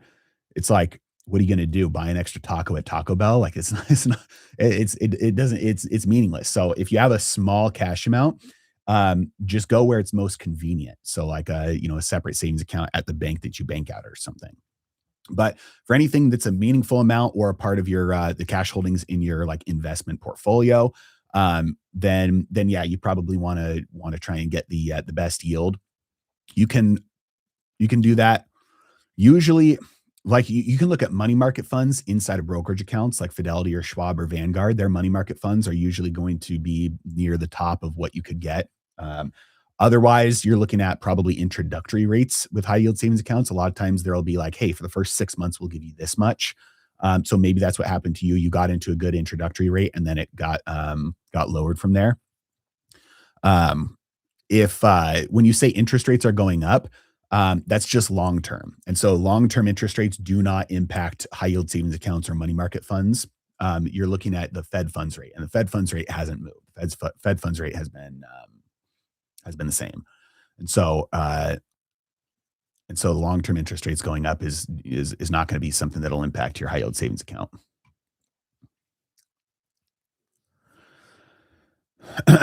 From Crypto Ibrahim, love you, man. Hope your life is going perfect. I'm enjoying watching your videos. Well, thank you. Nothing's ever perfect, but I wouldn't change anything. I feel like the luckiest man in the world. I feel like I won the lottery with life. Got unbelievable wife, amazing kids. Good house, fun cars, good business, good people who work for me. Um, Good team. I've got, challenges and struggles, and there's things that are hard and stressful. And I think that's a constant in life. Our brains are kind of wired to find the problems in our life so that we can fix them. And so if you're doing big things and like seeking big challenges, like that's going to fill up your problem meter and your stress meter. And if you're trying to live an easy life, all the little things that don't really matter are going to fill up your problem and your stress meter. And so I'm trying to design my life around solving big problems and doing big things so that the problems and the stress levels are, worth going through. But yeah, I've got, to the point where I don't even like talking about it because I feel a little bit bad. Like I really do many times feel like I won the lottery with life. And I wouldn't trade any aspect of it with anybody I've ever met, let alone, people that I know or people that, flaunt their lives online. So appreciate it. Thank you. All right. From Felix the Cat, for on-screen overlay, visible video, use StreamYard, Restream, or OBS Social Stream Ninja. In those tools, just click on the comment and choose show on stage or highlight. Man, that's a bummer because I use this device called a Rodecaster Video S. It's a physical streaming device. So like when you see me switch screens, like when I do this, and then I do this, and then I do this, or even if I that you see my vertical view, or any of those switching. Like I've got a physical device on my desk where I'm hitting the buttons, and all of my stuff, my cameras are hardwired into there, and my microphone is hardwired into there. I'm recording to a hard drive from there. And so that's where I do the streaming from. So in order for me to highlight a comment, that would mean that I'm doubling up on the streaming. So instead of just going through hardware to YouTube, I'm going through hardware to an external software and then to YouTube. So I guess I could do that. I just feel like there's probably a good chance that there's more complexity and more room for something to break, go wrong, and maybe quality to be hurt. So I'll look into it. I bet you there's probably a way for me to do that with the actual physical streaming device that I use. But while I'm on this stream, if you want to look up how to do that with a Rodecaster Video S and then put that in the chat for me, that would be very helpful. All right, let's see here. From Atlas, thank you for making this content. I obviously don't know what you're going to cover tonight, but it's always valuable. Well, if you have any questions for me, throw them in there. I'll answer them. From Bitcoin Hopper, do you think Ford has a serious shot with their data center battery plan? I read in a tech article a while back, the F-150 electric battery is really great, like run a house good. Yeah, the F-150 Lightning battery is very good. It's kind of like, top tier, best in class. In fact, even for the longevity of it, there are quite a few people who have been running tests on them and have charged them to like 100% consistently and have experienced no reported battery degradation, which means that they might have been like, some people think they were over-engineered, like where there's more battery cells than they actually say there are, in order to kind of compensate for that. But yeah,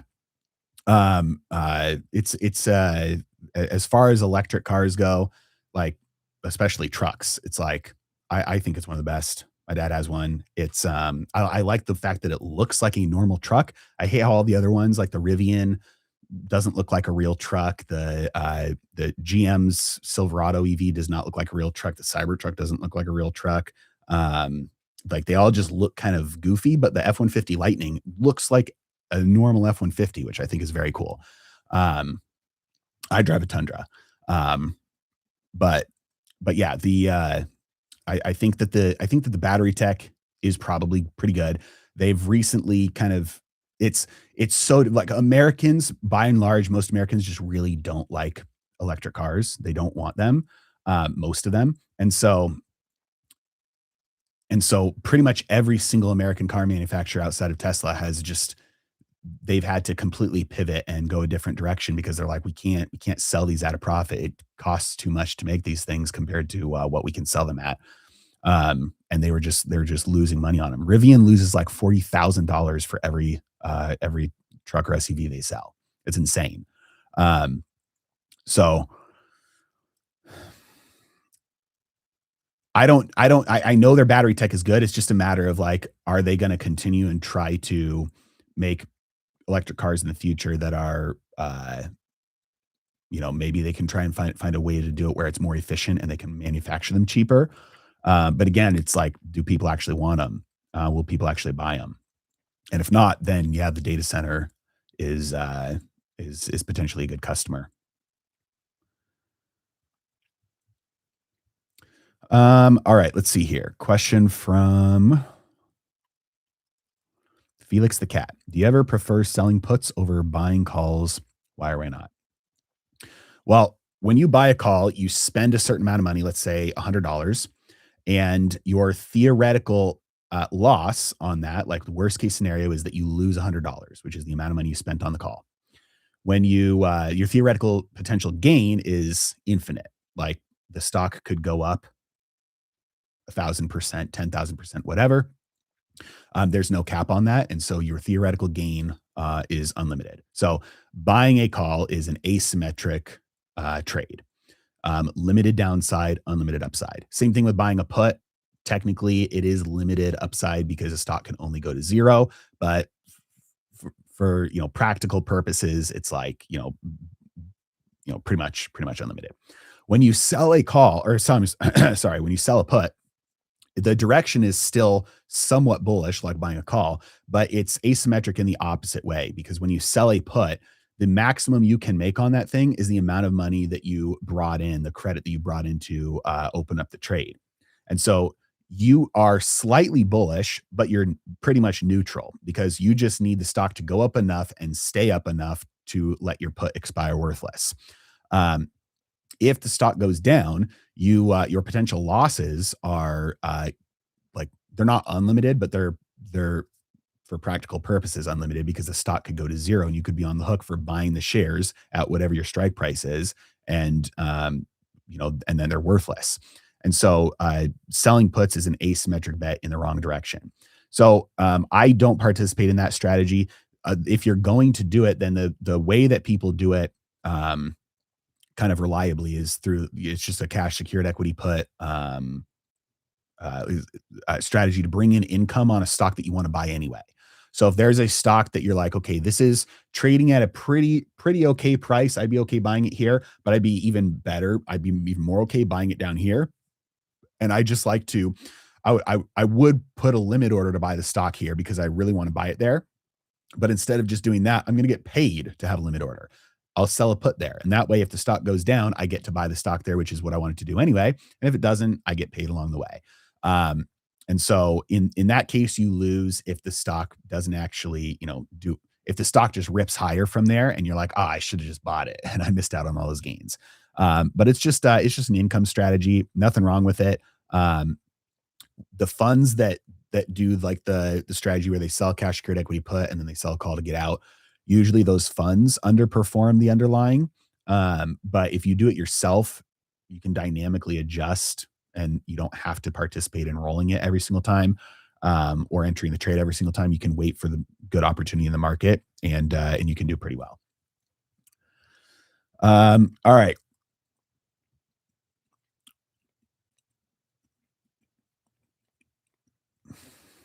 Question from Crypto Ibrahim. I hope everything turns out much, much better for you. I'm watching you from Turkey, and rest assured you're making a difference in the lives of people thousands of miles away.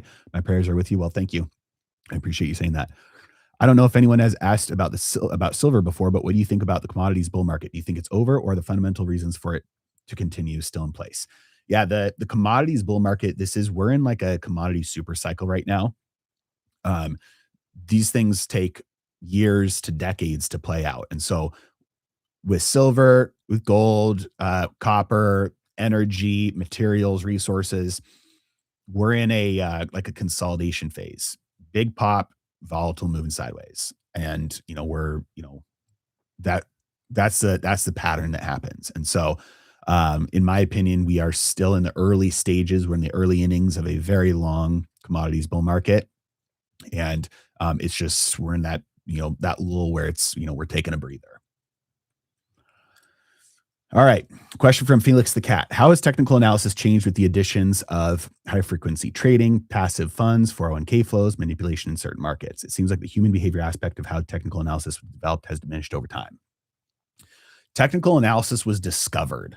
In other words, when you look at a chart, all you're doing is looking at the visual representation of group dynamics, of group behavior, of all of the potential and actual buyers and sellers of an asset um, coming together in an auction process to try and figure out the price. And so patterns over the past 300 years have just been noticed. Like, hey, this kind of pattern usually emerges. And those patterns are things like head and shoulders and bull flags and bear flags and pennants and wedges and triangles and rectangles, support and resistance and all that kind of stuff. Um, the nice thing is that human nature doesn't change. And so whenever you have something like high frequency trading come into play over the past, 10, 20 years. Um, for the most part, that soaks up the intraday day trading, like small move arbitrage plays that used to be available to humans, is no longer available anymore. But for the swing trader, it really doesn't change anything because big money takes a long time to move. Big money takes a long time to get allocated into a position. When you have like a fund or even a large insider who's getting in or out of a position, it can take weeks or months. And they do it with just, algorithms like VWAP or TWAP. And that's just to make sure that they're not buying or selling enough to significantly move the market and soak up all of the available supply um, or demand.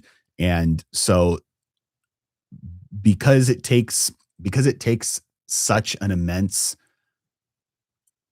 amount of time and energy for these big moves to happen, they do end up moving the market in ways that small investors who are very, very agile, like you could take your whole portfolio, sell it all in a minute, and put it all into another stock in a minute.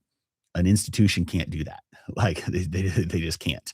Um, and so because you're so quick as a retail investor, because you can change, and because a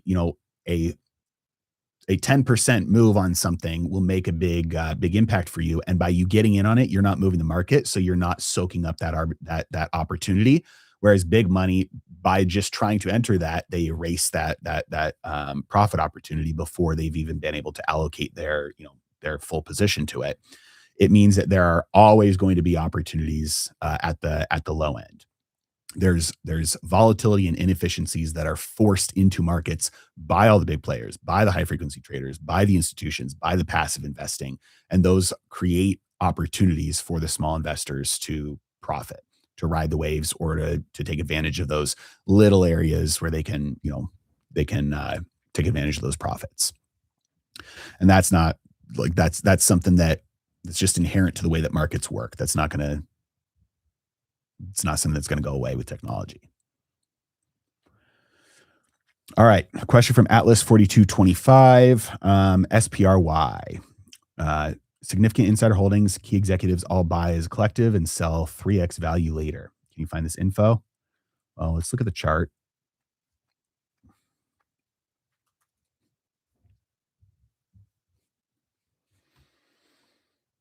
Hmm. Looks dangerous to me. So classic IPO pattern. IPOs, big retail hype, insiders start dumping, it collapses, insiders get their cliff, and they all get out, thing falls, everybody starts licking their wounds and closing out at big losses. get a big, let's see, from top to bottom, it collapsed 95%. Yeah, makes sense. And eventually kind of builds a base, but this one is just super volatile. It has these big drops. I mean, this drop from here to here was a 66% drop. Um, and then a big climb, and then another big drop. This is something I would personally not touch. I don't like stocks that move like this. It's unpredictable, insider shenanigans.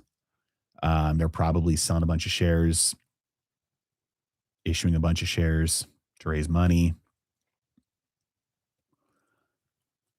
I personally wouldn't trade a company like this.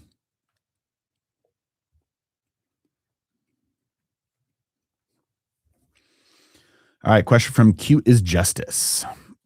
Japan started selling weapons to other countries and nuclear reactors are finally being restarted, but Mitsubishi Heavy Industries, which does both, is going sideways. What am I missing?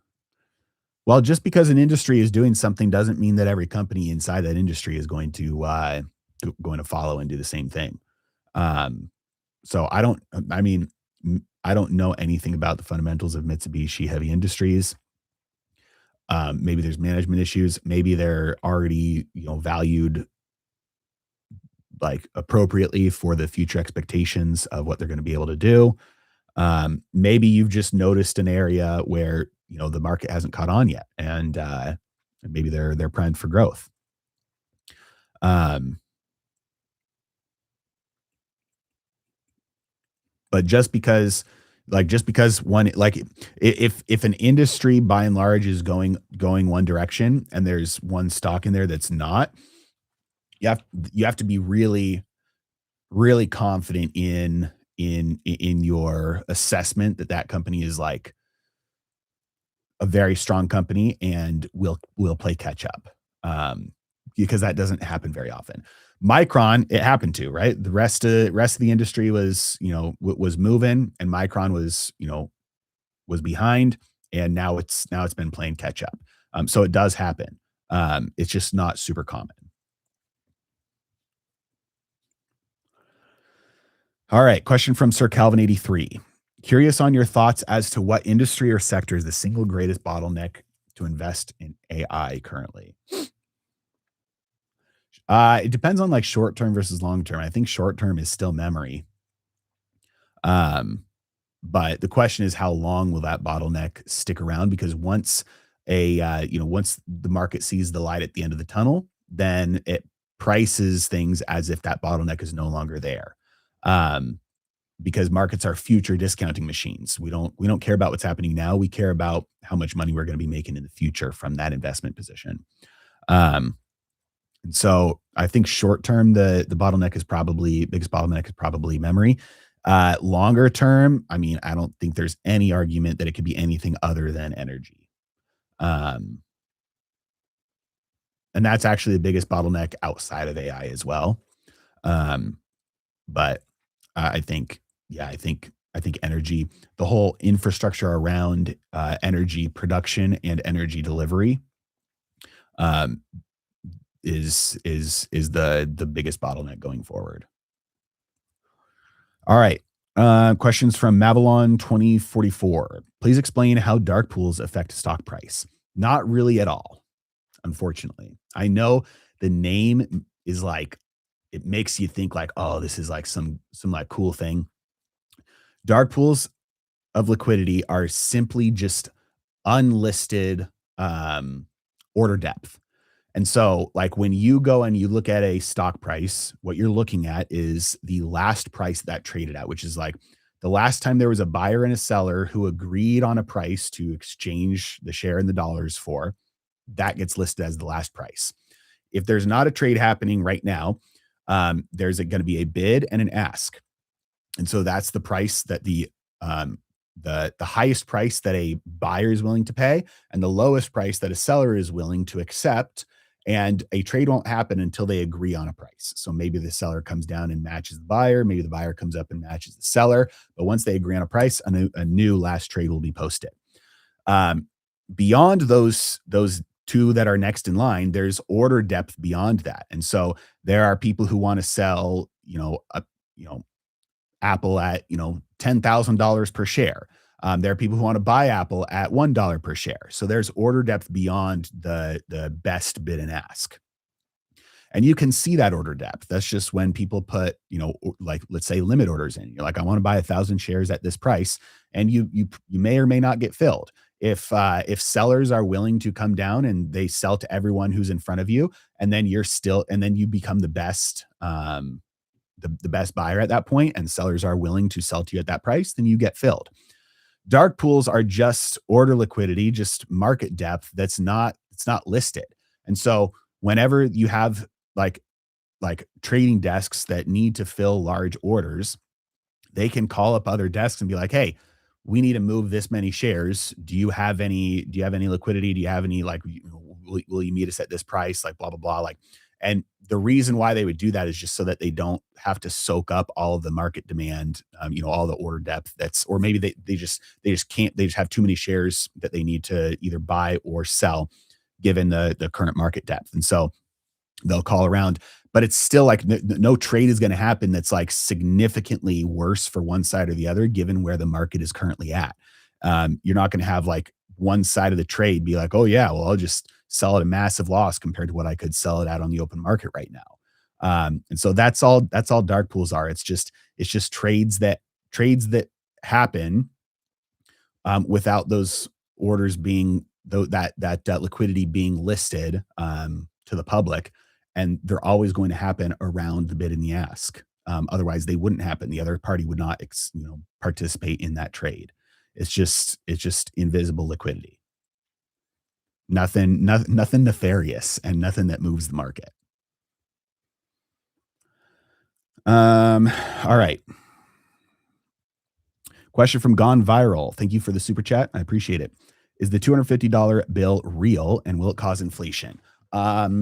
No and no, but with a caveat. So right now, the Treasury cannot do anything that it is not allowed to do by law. And by law, the Treasury is not allowed to come up with I don't believe they're allowed to come up with a new denomination. I believe that has to be done by Congress, number one. But number two, right now, the law states that no currency can be printed with a picture on it of a person who is alive. That's law. And so Congress right now, if they want the $250 bill to be printed with Donald Trump's face on it, Congress has to change that law to allow the Treasury to do that. And Scott Bessent even came out on TV the other day and he talked about that. He's like, look, we're trying, we're gonna, I think they have a bill proposed in Congress right now, or they're trying to get there. And he said, we're ready to do it if Congress allows us to, but right now we have to abide by the law. We can't do that right now. Will it cause inflation? No, it's just a larger denomination of bills. It doesn't, it's not like they're going to be printing it a bunch and handing it out to people. It's like, instead of using, $200 bills and a $50 bill for a purchase, you can use one $250 bill for a purchase. So larger denominations of currency is a sign that inflation has happened. It is not the cause of inflation. The fact that that a $250 bill would be useful today is a sign that inflation has happened, because that would be more useful in many cases than a $100 bill versus 20 years ago. Be very rare that you would need a $250 bill. But you go out for dinner tonight, or today, in this day and age, you got to dinner with on a date to a nicer restaurant, and you get some appetizers and some drinks and a dessert. It's like easy, you're going to be able to spend $250. Now, I'm not saying that that's like you can obviously do it for way cheaper than that. And if you feel forced to pay $250 for a dinner date, then that's a skill issue. But that doesn't mean that it's not easy to find a way to spend that money on a dinner these days. All right. Let's see. Question from Julio Gutierrez. Thank you so much. You rock. Would you give us some thoughts on what stocks or sectors we should be looking at for the future?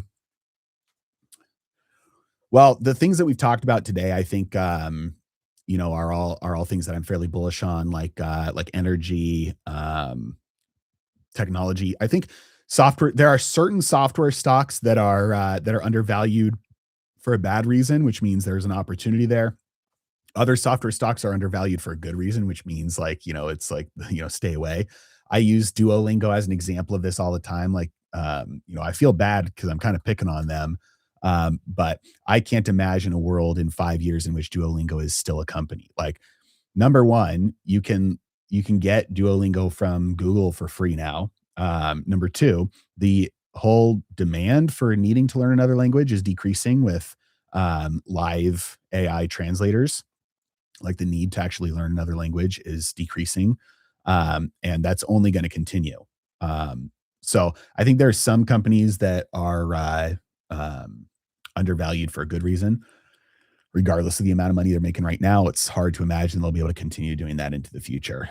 Um, but other areas, other software stocks, tech stocks, um, especially ones like you want to find companies that have really, really good moats and a good rule of thumb for like, this isn't sufficient. This isn't like, it's not sufficient, but it's a good starting place is companies that have cult like followings where their customers, they love giving them money. They love shopping there. They love buying their stuff and they'll only buy that company's stuff like for the rest of their life. Where you have customers who are like raving fans who are not customers because they're forced to be customers. Um, they're customers out of choice and they love being customers. So finding companies like that, that's a really good start for areas that are primed to continue to do well for a while. It's one of the reasons why people are willing to pay such a high valuation for a company like Costco. People love shopping at Costco. They very rarely cancel their memberships. For fun, many people just go up and down all the aisles at Costco. Just love trying the buying the new things that Costco gets in stock. They have great management. Their employees love their jobs. It's a stock that people are like, okay, I'm willing to spend a lot of money on this because it's more durable, a really good moat compared to its competitors. All right, from unknown YTX, what's your opinion on storing gold at home? It seems a bit inconvenient and costly to me if you want a proper safe. So back here,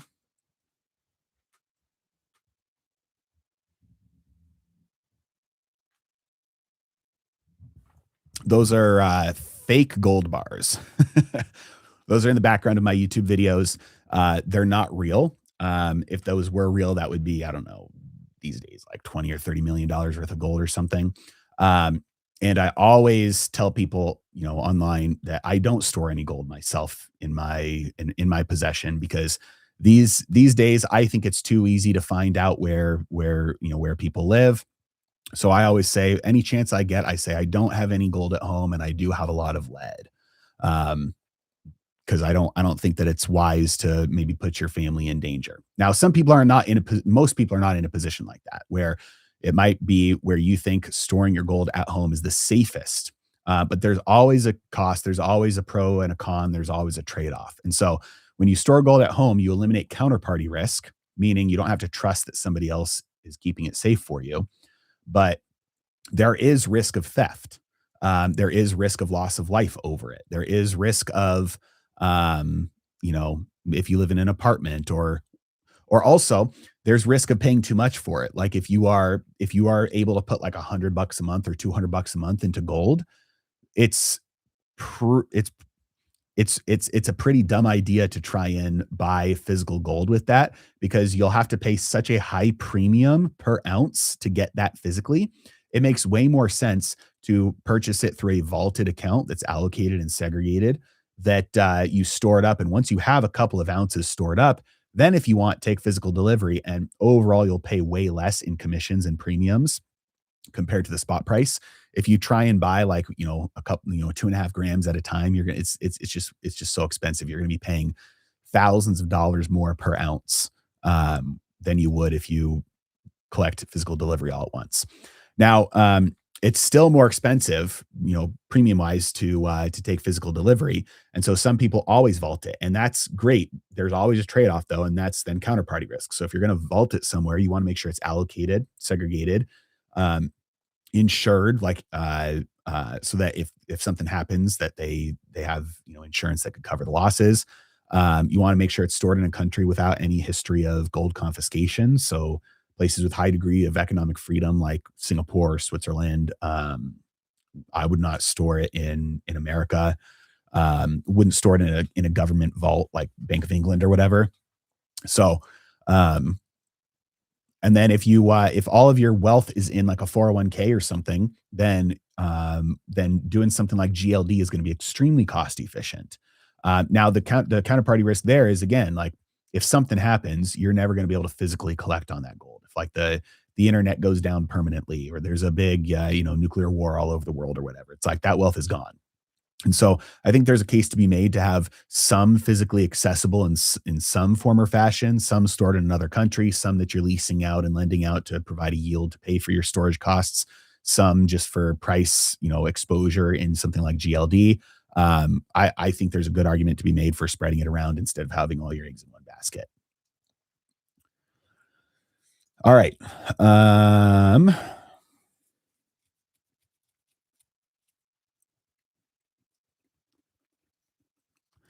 From Matthew S71, Canada.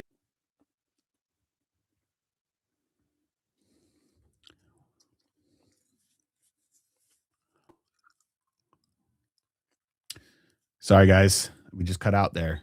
Can you let me know in the chat if you can see and hear me again? Let me know if we're back.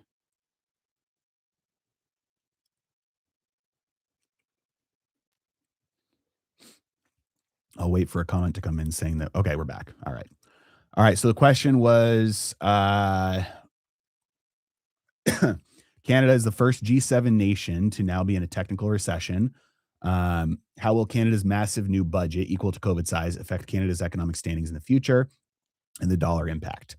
That's a good question. I'm not as focused on the economic situations and policies nations outside of the U.S.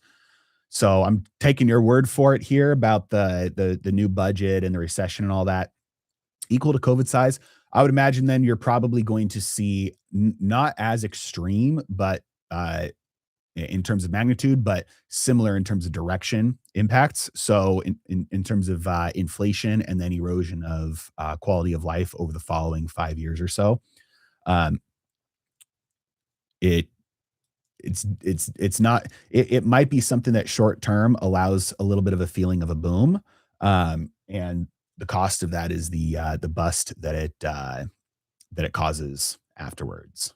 So, um, probably not a huge impact outside of the nation, but probably not the best long term for Canada. All right, from Dafton Direct. Do you think homelessness is a problem that needs to be solved? And how would you do it? Well, I mean, is it a problem? 100%.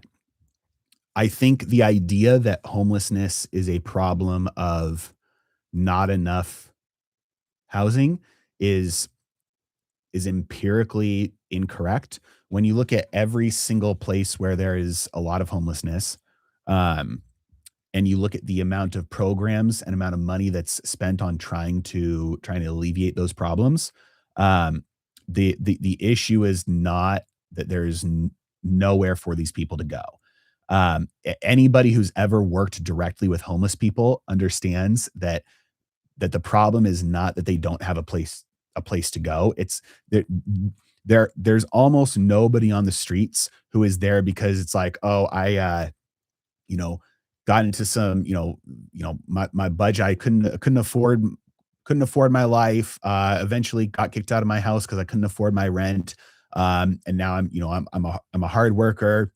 I'm not addicted to drugs or alcohol or anything. No gambling problems. I'm just homeless right now because I couldn't afford to have a home. And so I'm like, out on the streets. It's like that really doesn't happen. There are so many programs available that anybody that does get into those situations is able to work themselves back out of them there are there are there are job seeking services, there are temporary housing services, there are, you know, uh, so so that the homelessness is like more of a symptom that um that really has nothing to do with the fact that the person doesn't have a home.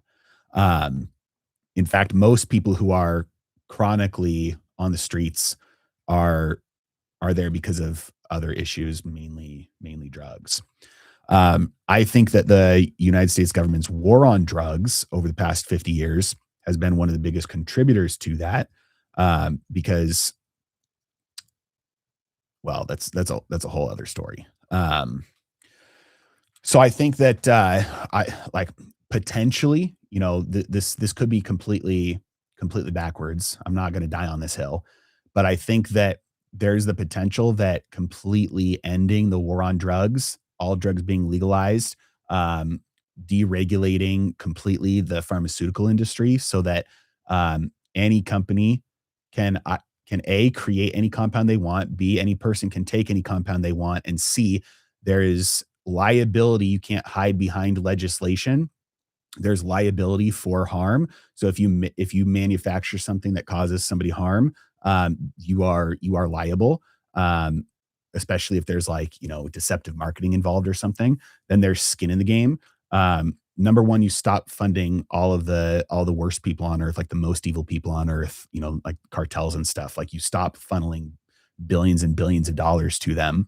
Um, and because you open up the competition, and you open up ways for profit companies to take advantage of people who are addicted to drugs in a more safe environment.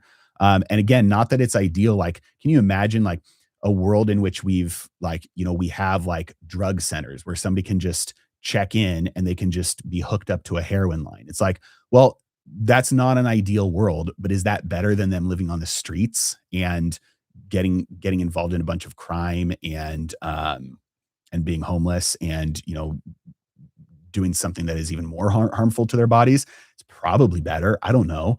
Um, so all that to say, I don't have the answer. I don't think it's a home problem, a homeless problem. Um, and I think that pretty much every top-down government solution to try and solve it by spending money on it usually makes it worse. And so then the solution is usually, okay, how can we get the government out of this? But I don't know. I think at the end of the day, also, um, typically the government will step in to take care of things that individuals have abdicated their responsibility for, and this is a trend that you see in many biblical stories when people and individuals and communities give up and abdicate their responsibility to take care of the poor and the unfortunate. Usually the government steps in to serve that role, and they usually do it really bad. And it usually causes more problems. But they stepped into that role because people stopped doing it. And so when churches across America spend 99% of their money on buildings and salaries for pastors and lights and fundraising events, and they spend 1% of their budget on taking care of poor people and feeding homeless people and things that Jesus said, hey, whatever you do to the least of these, you do for me. It's like, well, churches are not doing anything for Jesus because they're not doing the things that he said to do. Then you're going to have somebody who's evil step into that role and take up that position and pick up that responsibility and use it to gain power instead of doing it the right way. And I think that's the situation that we're in today. All right.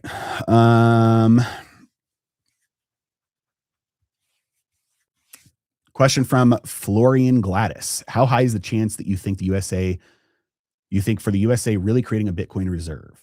Your content is amazing. Thanks so much for your work. Well, thank you for saying that. I appreciate it. I think the chances are fairly low. I think it's worse than 50% odds. The bill has been proposed twice now, and it is riding on the coattails of what looks like the Clarity Act getting passed soon. So it's more likely than I would have said, you know, a year ago. But I still think for Congress to do something like that, where they're so explicitly and intentionally and focused manner picking such an expensive thing to make winners of, like that would drive the price of Bitcoin up so high so fast. I just don't see it being politically popular enough for politicians to be willing to risk their careers on voting for something like that. It's possible for sure. I think it's probably worse than 50% odds though.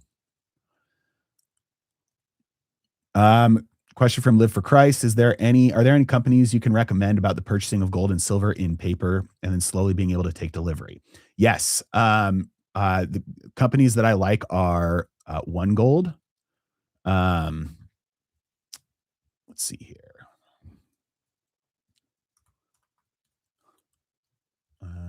I can show you what they look like here.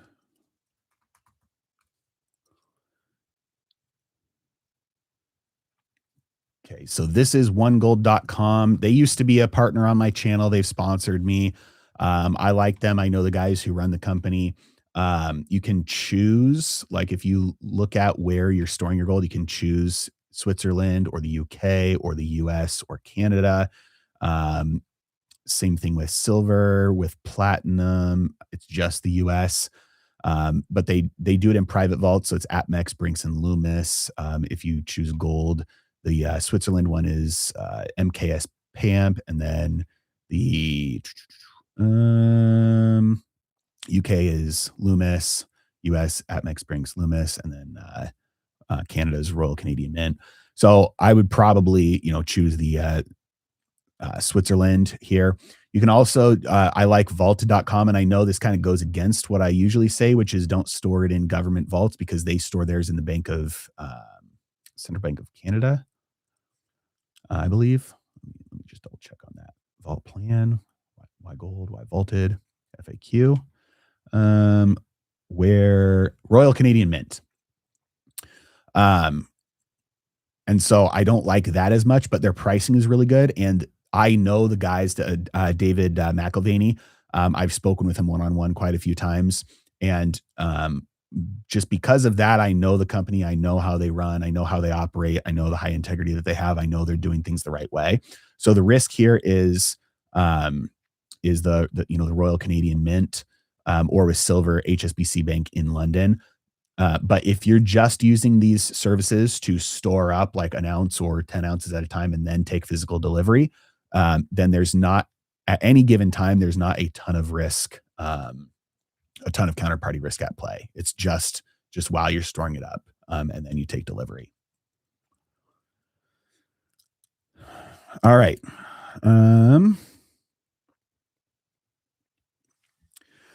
Question from Classic Canadian 1234. When do you expect the next market correction? Well, the market usually corrects fairly frequently. And so this, in the beginning of this year, was I'm going to call it 9.85% from top to bottom. That's a correction, 10% correction. And then in 2025, at the beginning, we had a 21%, which is technically a bear market. Oh, here, let me get those lined up. Yeah, 21%, technically a bear market. So within the last year and a half, we had a 10% correction and a 20% bear market. And then you go back here to, I'm adjusted for dividend. Maybe that's why that's why my lines were not. All right, we had a 10% correction in 2023. We had a 27% bear market in 2022. We had a 35% bear market in 2020. We had a 20% bear market in 2018. I think this one was a 10%. 11%. That was in 2018. So just in the last 10 years or so, we've had a much higher frequency of corrections and bear markets than we've had. It's statistically higher than over the last like 50 years, on average. And so the idea that markets have only gone up is just not true. We've actually experienced a lot more volatility, more aggressive drawdowns, more corrections, than the average across the last 50 to 100 years. It's just that the markets are recovering more quickly now because people are more willing to buy those dips. And one of the reasons why we don't get something like this, where the market falls, 57%, from the October 2007 high to the February or March 2009 low, and then it takes years to recover. One of the reasons why we don't get that is because the average American debt to asset ratio is extremely healthy right now. Um, I've shown this chart before, but let me pull it up again. US household debt to asset ratio. This is from Apollo. Where is it? There we go. Okay. So this is the debt to asset ratio for US households. You can see it was growing and growing for about 40 years straight until it peaked in 2009. And when US household leverage gets that high, basically the only thing that can happen is a big unwind. And so everybody became forced sellers of everything, even though they didn't want to, which is why markets went down so much because people had to sell. They had to sell whatever they could. They were forced out. And because of that, they didn't have any dry powder to buy. Right now, US household debt to asset ratio is at a 50-year low. It's lower than it's ever been in the last 50 years. It is very difficult to have a market environment like a financial crisis when the debt to asset ratio is so great. You don't have the situation where American households can really become forced sellers across the board. And some people can become forced sellers because some people are over leveraged, but everybody else is not. So they can step in. They have the dry powder. It's very difficult to have a systemic collapse that lasts for a long time when very few people are over leveraged to the point of being able to become forced sellers. Everybody can step in and buy those dips. And so I think that the environment that we've had for the last 5, 10 years will continue until if we get to the point where Americans are over leveraged again. And I know there's some Americans that are over leveraged, the bottom 40% for sure. But on average, that's just not the case everywhere. And so we just don't have the setup for another, financial crisis right now that doesn't quickly recover. Um, from Hollow Weights 9227, Bitcoin under 54,000, would you buy?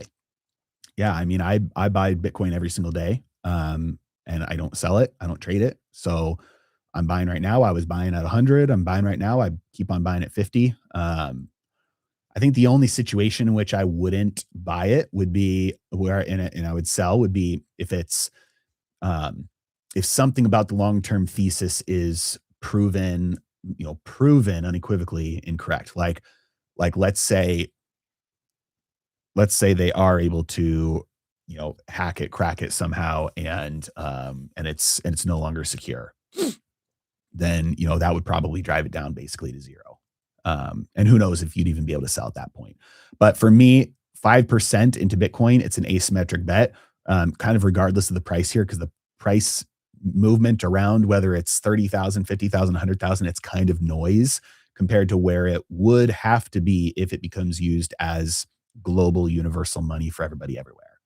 Um, and so, yeah, I buy Bitcoin every day. I don't sell it.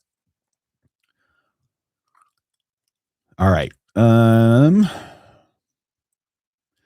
Daza Direct, what do you think about Japan and the reverse carry trade with the Gulf states needing to liquidate their bonds and gilts with the USA needing to refinance about 13 trillion this year alone? The refinancing thing is largely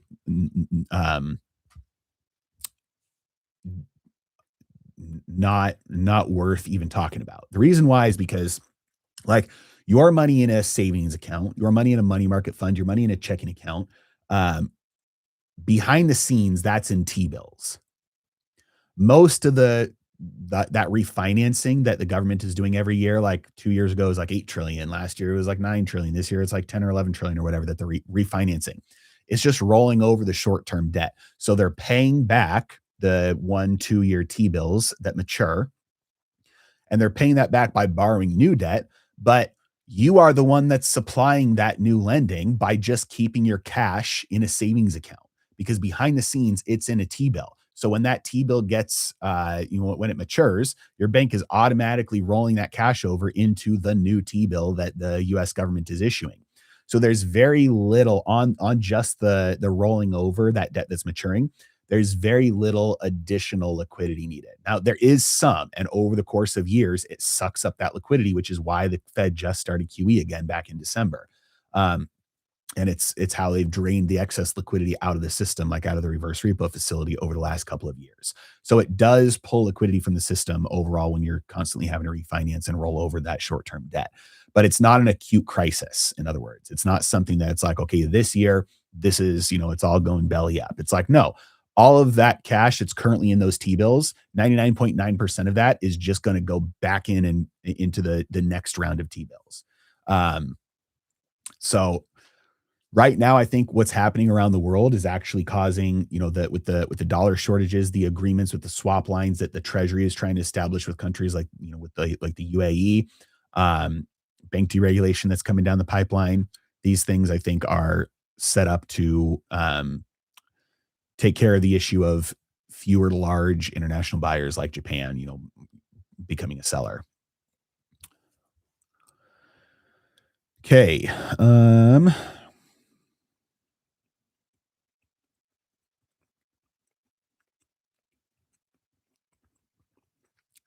Question from Classic Canadian. What I mean is, are stocks growing in overvaluation, and when will that break and have a big correction?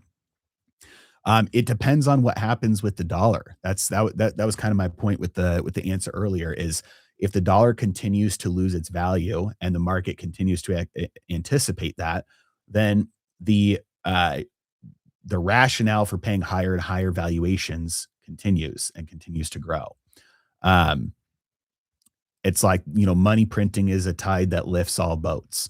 And so in a situation where there's um, austerity, government austerity, uh, a balanced budget, paying off some of the debt, um, deleveraging, a deflationary, widespread deflationary environment where everybody is deleveraging and some debt is being defaulted on and that kind of thing. Yeah, valuations plummet. But the way policymakers have basically promised and demonstrated that they will continue going this direction no matter what, um, it supports higher and higher valuations for, in perpetuity. Now, that doesn't mean that your real return after accounting for inflation will be anywhere near your nominal return. Um, but it means that it justifies everybody putting their money into those expensive assets because it's still better than what, just holding cash. All right, from Brendan Gong, thoughts on the technicals of Arch Rock, AROC. All right. Ooh. All right. Well, long term it looks good. Short term it looks dangerous. So they had some bad earnings that killed their bull run here. It looked like the market was kind of running up in anticipation of good earnings and surprised to the downside. And then so the market immediately sold off, and some people stepped in to buy it, but it wasn't quite enough to drive it back up. And so now bigger money is slowly starting to liquidate and get out. We're playing with support here, but might have just sliced through. This is very dangerous. If I was long here, I'd be out. I'd have sold right here and wait for a period where it's like, okay, this is safe to get back in. Maybe it's the 200-day down here. Maybe if we have a bounce from here, then I'm getting back in at 36 or something. But this move looks like short term. The risk is big to the downside.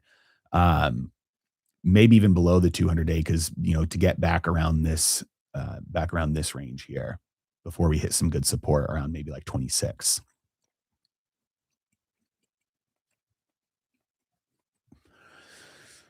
All right, guys. I'm going to do one more question here. Let's see.